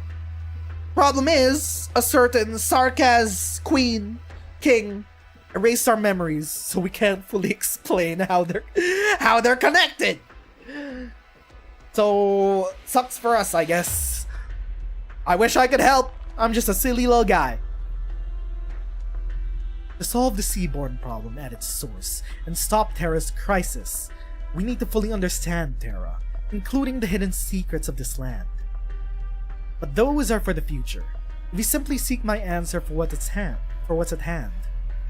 My endgame for the waterway is to ensure that hundreds of thousands of Millennium's inhabitants and tens of thousands of the penal battalion troops in Grand Faru live to see Aegir's main force arrive. So it's an escape route. It's an escape route to land, in case things get super dire. What's that? Alert. Distress signal. From the squadron tasked with beacon deployment at Nest 37. Nest 37. Papi! You're sharp. Save me the effort of looking for you. You always come and go without warning. Look, man, I was just wandering around. It's just a complete coincidence that we ran into each other a second time. How much has Millennium told you of the waterway program?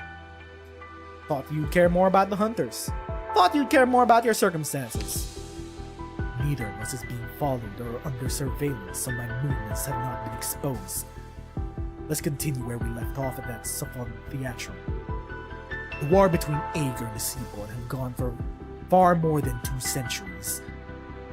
But both sides have set their sights on dry land at almost simultaneously. The sudden migration of an entire species and a change in direction for an entire nation. Perhaps deep down they stem from the same cause. Sounds like you don't trust any of Aegir's plans. You still have reservations about us, old papi? I know more than I've told Gladia. This extra knowledge forces me to be cautious about Aegir's past and future actions. But it's too soon for her to know, and not your place to know at all. I don't know, man. Maybe we will have a hand in all of this. Maybe we had some hand in this previously. I don't know. I'm just a silly little guy. Our only concern now is the waterway program. A path connecting the land and the sea, Neither that doctor nor the Inquisition fully trust in this, or else you would not be here. Clearing the seas with powerful weapons to buy time for the main force from the home territories to arrive. Eager's warfare design is always simple and effective. Something tells me by the end of all this, we're gonna find out, the cavalry's not coming. I feel like being disconnected, having radio silence from the home territories for this long is probably a bad sign. How many... are you sure that the home territories haven't fallen yet? But there have been anomalies in this city that we cannot ignore. I heard about the missing person. That consul is a formidable woman.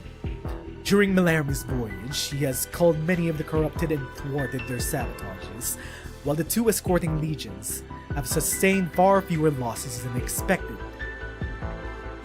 Everything's gone too well, almost too well. Now, a staff member of the program has gone missing at the most crucial stage. That is just the beginning. I'm looking into it and will eliminate any potential threats. I can enter most places and evade the Sea Patrol's regular rounds with ease, but I fear the problem runs deeper. I would rather not barge into an important lab or the Consul's Pensivarium unless I have to. I'm not your messenger, dog. You should probably, work with us. After all, the Aegir see you as a threat, right? Rhodes Island wants to work with me, and watch me, I assume. So be it. One more thing. Scotty. If you truly care about the hunters, keep a close eye on her. Does he know? Does he know about Isharmla? 156, 157. I've never seen a port this busy. Are things not going well in the front lines? You're still in the mood for music. Why not? Soon we might be too busy for it. There you are, Captain Gladia. You went to see Consul Clementia with Dr. Kelsey right after the tribunal, right? How did it go? Well enough, but I was only there to make introductions. They had much to discuss and I had no reason to stay. I did have a brief discussion with Clementia on the current plans for the Abyssal Hunters, though. Aegir's waterways will open soon. Until then, the Hunters will fight alongside the two legions accompanying Malarian. See, I was right. Uh-huh. I'd rather be sent out there killing monsters than sit around here for another debate. So, what's the mission and when do we move out? The command structure and battle plans are pending discussion with the Legion commanders. Scotty. Whoa! Alert! Hey, that's the emergency alarm, right? What happened?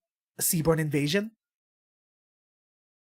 I am Consul Gladia. Status report. Yes, ma'am. 2 squadrons from Legion X, Legion 10 were sent to deploy the beacon at Nest 37 today, as planned. But we just received a distress signal. They were attacked by Seaborn on the way. Seaborn were prepared. Unclear. The situation is still developing. The Academy of Technology hasn't had time to produce a report. Are there any corvettes on standby in the port? Always. You can claim one by logging into the terminal.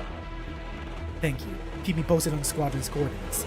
Once close enough, the Abyssal Hunters will disembark and swim into battle. Roger! Kinda loud. Florentina, with me. Scotty, you stay behind. What? But Scotty... But then again, let's not put Scotty anywhere near the Seaborn for now, with Isharmla's whispers in her ear. Captain, don't overthink it. Contact between land and sea is paramount. Kelsey can't be in 2 places at once, so I need you to keep the doctor safe. Yeah, keep me safe! I'm fine with those stipulations. This is in order. Proceed. Scotty's our bodyguard. I'm down with that. That's... Florentina's group is embarking for battle? but they just came back. It has something to do with the alarm. The fleet deploying the beacon at Nest 37 was attacked by Seaborn. They're going out to help. You know the Abyssal Hunters? I do. We had a brief partnership on land, facing challenges and battling enemies together, including the Seaborn. That's impressive, given their temperament and fighting style. I'd go up and greet Consul Gladia myself if we weren't in the middle of an emergency. I haven't had the opportunity since they returned. Does everyone in Aegir know the Hunters? Of course not, but I once worked with them and even aspired to join them. Someone from your team said that you used to be a researcher. My expertise in genetic engineering qualified me for the Abyssal Hunter program. I studied under the head of the project, who was also the first Abyssal Hunter. Ulpapi! At the time, few were compatible, and even fewer successfully underwent the operation, but he and Gladia had already achieved spectacular results. Their most remarkable feat was the 3-day battle with the Seaborn in the hydrothermal vent that bought time for 2 energy survey cities to evacuate. The Seaborn evolved constantly. With the use of weapons strictly regulated, they were the safest, most effective countermeasure. I watched them leave and return every day. I watched them lie down in the regenerative gel, exhausted, waiting as I recorded the data, tested their functions to repair their bodies.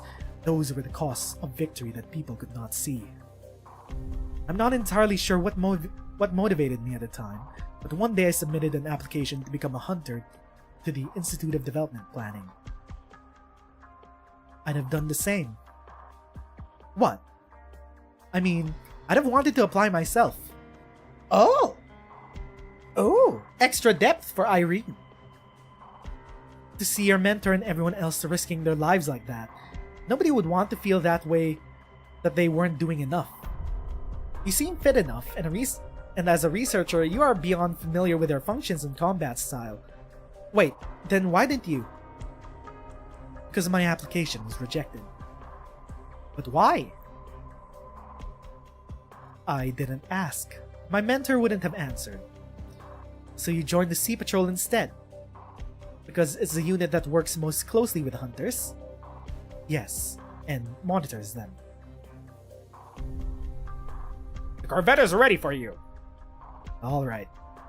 Sorry, Irene. I shouldn't have bored you with my past. It's fine. Back to work. As the fleet battles the Seaborn, we must also locate the missing scientists for answers. The Sea Patrol's objectives remain unchanged. Oh! While everyone is out to fight the Seaborn, I think Irene is gonna do some detective work on her own. Also, where's Lumen? Jordy! Where's Jordy? As for you, Irene, you're staying with us. Wait, what for? Wait, she's coming with?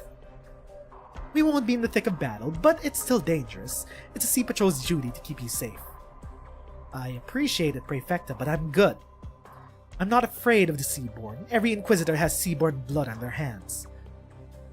Former Inquisitor, as I recall from your files. Right, she quit. She's part of Rhodes Island now. I appreciate your assistance during the investigation. Like I said, you're sharp and brave. But you didn't come to Aegir to fight. Go back and stay with your other emissaries. Are you implying that the war between Aegir and the Seaborn is beyond the Land Dwellers' comprehension? Yes. Your concerns are justified, but trying to comprehend is why I'm here. There are many things I, as an Iberian, need to understand. Aegir, the Seaborn, true war, and everything that's happening in the depths of the ocean. The land isn't far from here. Aegir has only a single city in this region, but beyond it lies the entirety of Iberia. Don't worry, I don't intend to get myself killed at sea. Such maturity at your age. You must have had a good mentor. From what I've heard, better than yours at least. Oh! Oh! Oh snap, the girlies! Prepare a set of deep water equipment for Irene. Let's go. Oh! I'm loving the development of all the characters in this event. The most interesting one, most of all, is Prefecta. What's her face? The Prefecta. Audio log number 13. Unknown language, unknown time. The reactor of a United Star Line starship still burns so brightly? Hey yo, we're getting flashbacks to ancient times? In my Seaborn event? Since the atmosphere control center crash, we've been shrouded in dull gray clouds. A radiant sight that like this certainly lifts the spirit. To my pleasant surprise, Valeria was also on the starship. I discovered once she landed that she had come to bid farewell to her mother. Ever since joining the Stargate modification project, she had been completely absorbed in her duties. It was surprising to see her still concerned with worldly matters. Do they just straight up have ancient archives this clear and concise here in Aegir? If she still has a mind for such things, perhaps we might finally talk about that wedding we put on hold for the past 10 years. I soon dismissed that thought as foolish. The woman I once knew now stood before me like a stranger. I could no longer discern what she was thinking. As she stood before her mother's life support pod, her expression was one I had never seen before. It was neither sorrow nor regret. It was envy. What could she possibly envy about her dying mother? Was it the peaceful release offered by the machine's simulated world?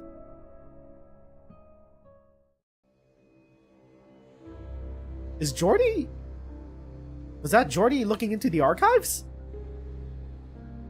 You're still here, Jordy. Everyone else had left. Sorry, I didn't know where there would be a tribunal today. That's okay. The search logs. You've asked quite a few questions. How big is the ocean? Is it bigger than the land? By how much? Can Aegir cities float to the surface? How do the Aegir tell whether it's day or night? Is this how you've been trying to understand Aegir? I fear it may confuse you even more. Mr. Avidus, I'm not sure why, but I feel really excited. He's learning. The Inquisition's nautical charts. The ocean extends only a few nautical miles from shore before giving way to unknown regions marked by grayish blue. In some areas, we couldn't even get near the shore. But your charts are so detailed. Geological features, energy packets, local fauna and flora. There's so many pages and I don't even know where to start. The forest at the heart of the ocean, icebergs that never melt, thermal vents deep in the trenches. For a moment, I thought that the land, sea, and sky were all mine for the taking. That I need simply reach out, like everything was made for me. I mean, sorry, that sounds really arrogant, doesn't it? When the opposite, young man, is but the most basic desire. But the young Aegir looks up and gazes at the coral-shaped terminal. Holographic images, words leap up and down, illuminating his soft eyes. I've been in Milarium for a whole day now. But I can't handle your tech. I don't get your discussions. And I'm even lost with directions. The tribunal just happened. I have no idea how you settled your disagreement. I did a search for Briogan, the ship designer, who I thought was my ancestor. I saw his face, his word, his voice, and looked at his designs. Is there really anything I have in common with him? Would his descendants really turn out to be someone like me? Jordy! Jordy, you have perfectly fine room to grow! Don't doubt yourself, Jordy! I couldn't find a single sign that says I belong here. Aegir is like a lighthouse, bright and tall. I always knew it existed, but when I finally followed its light and reached the base, why do I feel lost instead? Jordy, no!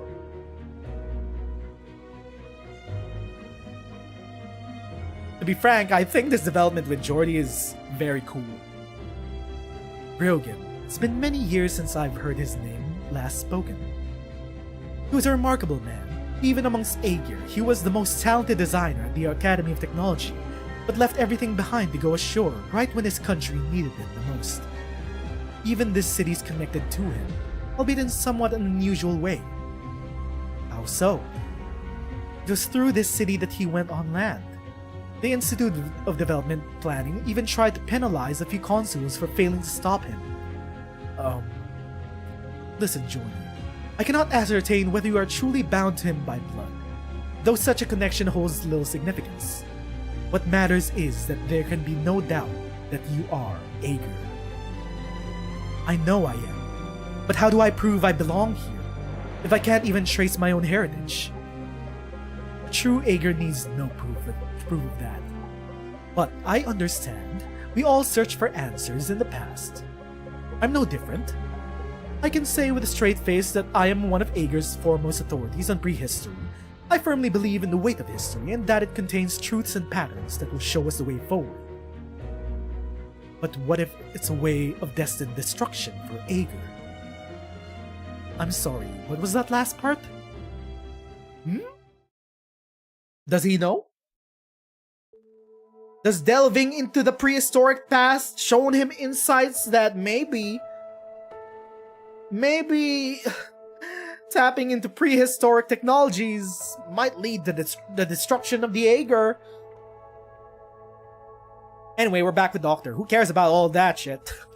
Yeah, Scotty! Are you alright, Scotty? Huh? Did you say something, Doctor? Sorry, I was just thinking about shark and swordfish. Chin up, Scotty. They're probably worried about you. I'm not worried about them. They're strong. Nothing good ever happened to those around me, which is why I was always alone until I joined Rhodes Island. Now it's happening again. No, Scotty! We're gonna make sure this timeline doesn't end up like IS-3. You will not be alone. You will not become a monster. You are not a monster now. We're here. Thank you. Are you afraid you'll bring disaster to the hunters? Maybe. But we hunters aren't afraid of the bad end we might bring to each other. Because we all share the same grim fate. We can trust each other with our lives. This time, though, it might not just be the hunters. I could bring disaster to all of Ager. You won't. We believe in you! Mizuki was hallucinating with his simulation of the future.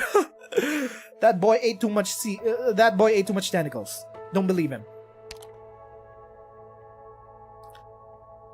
That's what Captain Ulpapi said. He would explain our battle plans in great detail to everyone else, but with me, he simply said he believed in me. He believed I could complete my mission even if I couldn't memorize those complex strategies. And do you believe in him? He was always so reliable and had an answer for everything. I remember those songs he wrote before battles. He always said we could use them as codes to communicate because Seaborn didn't understand music. I just liked the songs. He had a great sense of direction too. He could always lead us all back, even when we were lost in those maze-like nests.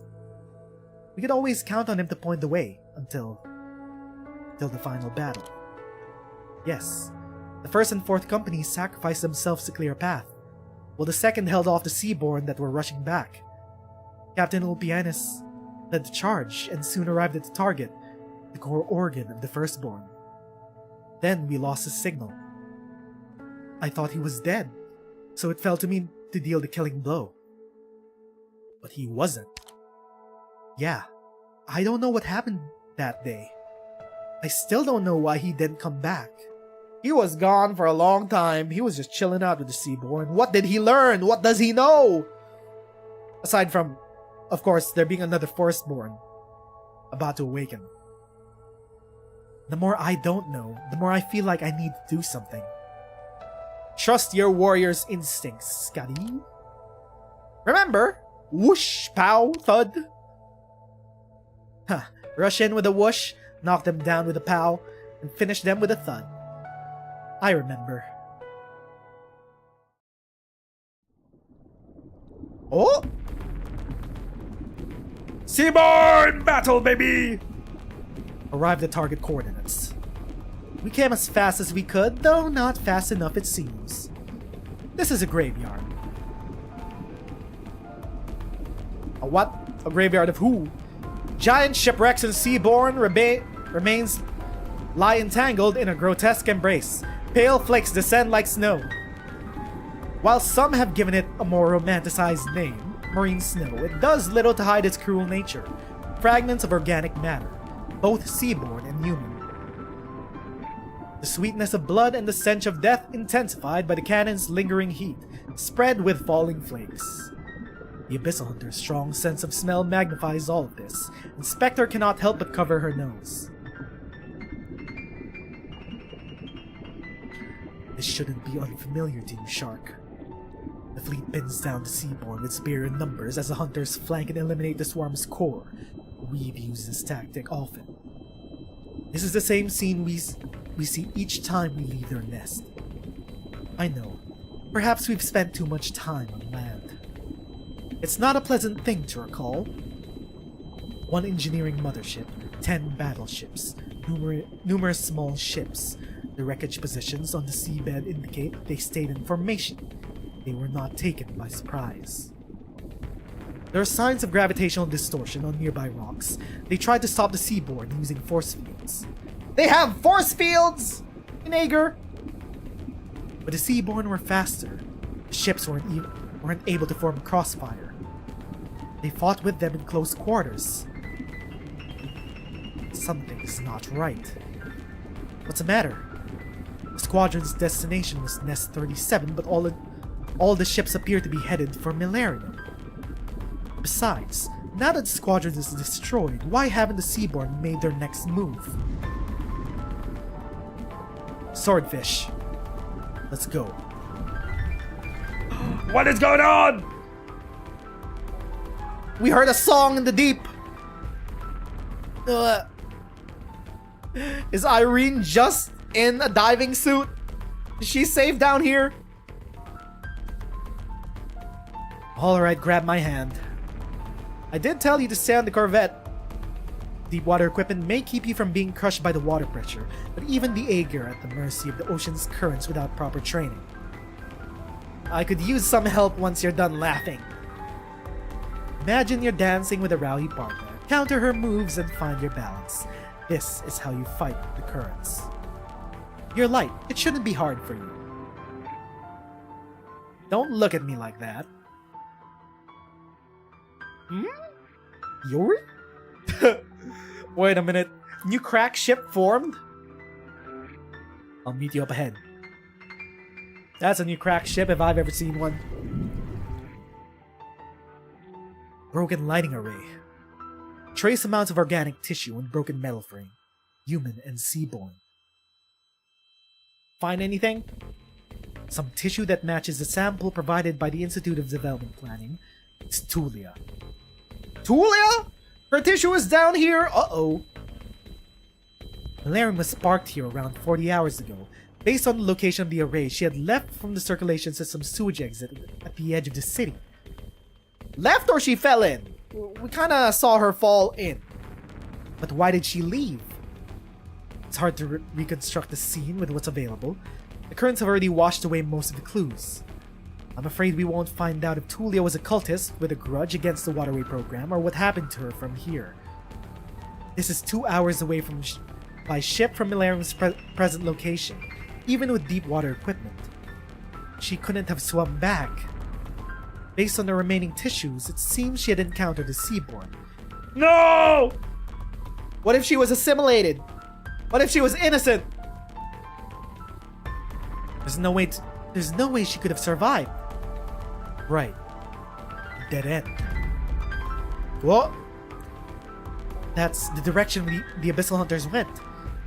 The battle may be fiercer than expected. The Waterway program is in its final phase. Once Nest 37 has been located, we can clear the seaborne from this entire area and open up the waterway. This can't just be a coincidence. Could the incident with Tulia have something to do with the attack on the fleet? Or maybe her incident is just a red fin to distract the sea patrol. There are far too many uncertainties, as if everything's sucked into a giant vortex. Let's go back to the city for now. The mystery thickens. What happened to Tulia? She couldn't swim back to the city and she encountered the Seaborn. What the hell is going on in the city? Hard back to port! Full speed ahead!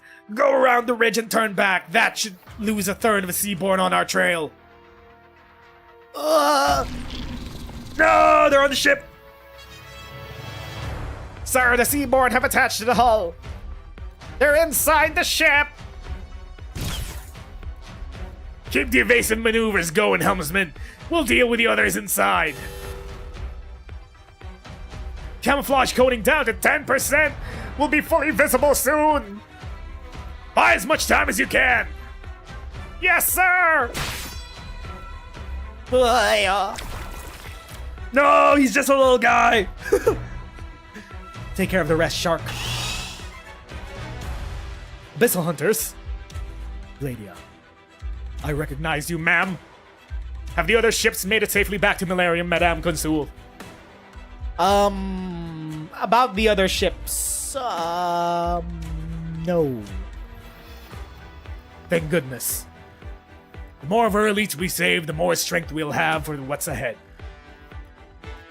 Gladia, tell them. Okay, fine. Maybe we can't tell them right now because it'll shake their morale. Are you the commander of this vessel? Yes, ma'am. We were ambushed. A large swarm of Seaborn left their nests and appeared on the squadron's route, virtually unheard of in the previous beacon deployments. We couldn't reveal our battle plans, so we had to retreat. Our ship was the fastest in the fleet. The most logical tactic was for us to delay the Seaborn while the main fleet retreated. Ooh. About the main fleet. Ooh, yeah, that's unfortunate. So, about the main fleet. How many survivors are on the ship? Yeah, let's deflect. 26. Less than 1 in 10. Why the silence, Madame Consul? I see. I'm sorry, Commander. Your ship and your 26 men are the only survivors. Shit is bleak down here in the depths of the ocean. Holy fuck! A whole fleet was destroyed by the Seaborn. All Seaborn inside the ship have been eliminated. There's no better way to tell you, so I'll make it brief. 1,000 or so men whose retreat you were covering fell into an even bigger ambush. We happened to see your ship weaving through the complex terrain as we arrived. But what you couldn't have seen is the Seaborn that you had you completely surrounded. You were just chasing your own tail in the trap. We failed the mission. Yet we were the ones who lived. The losses are much worse than expected. But you did live. Lift your head, Aegir. You and your men are just as much Aegir's elites, and you will give your strength to what's ahead. For now, Laurentina and I will bring you back to the city.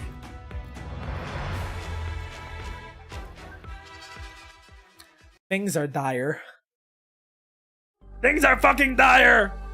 Was that before or after? I couldn't tell. I keep forgetting. Okay, that was after. Holy fuck. Okay, dog. I think that's where we'll end for today. A lot of shit went down. Shit down in the ocean is bleak as hell, dude. Got a lot of lore drops about Aegir's connection with the ancients. About their plans for things to come. Connection with the Stargate. Connection with the Twin Moons. The Starpod. Kristen. They left things on hold just to deal with the Seaborn. I mean, can't blame them for that. Also, there's that slight tinge of arrogance that, well, we inherited the ancients' technology and their duty to the land. Okay, dog, sure you did. Sure you did. But that is that. The Abyssal Hunters have returned to Aegir.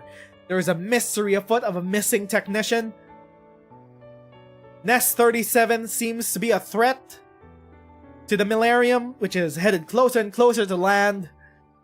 We still have radio silence from the cities within the home territories. Surely they're not destroyed. Surely Milarium wouldn't be the last living Aegirian city. Surely. But that is where we will stop for now. We'll be continuing our Path of Life reading stream. I don't know if we'll continue tomorrow, because tomorrow I have to go somewhere and I might not get enough sleep to wake up in time. We'll just wait and see. But we are most definitely continuing next weekend at minimum. We might finish next weekend or by this week. How long will Path of Life stay around? Until when will we have the event? On the 12th. Oh, no. On the 17th. So we have next weekend, by next weekend to finish. It's fine. We can finish it by then. I will set a schedule for when our next story reading stream will be. Either it'll be in the middle of the week or next weekend or tomorrow. But until then, thanks everyone that was watching, who checked in, used this as a second monitor content, chilled out in chat, watched us react to Path of Life and read through it. But until our next stream, my name is Nez and thanks for watching. I'm gonna see you guys next time. Bye-bye, friendos.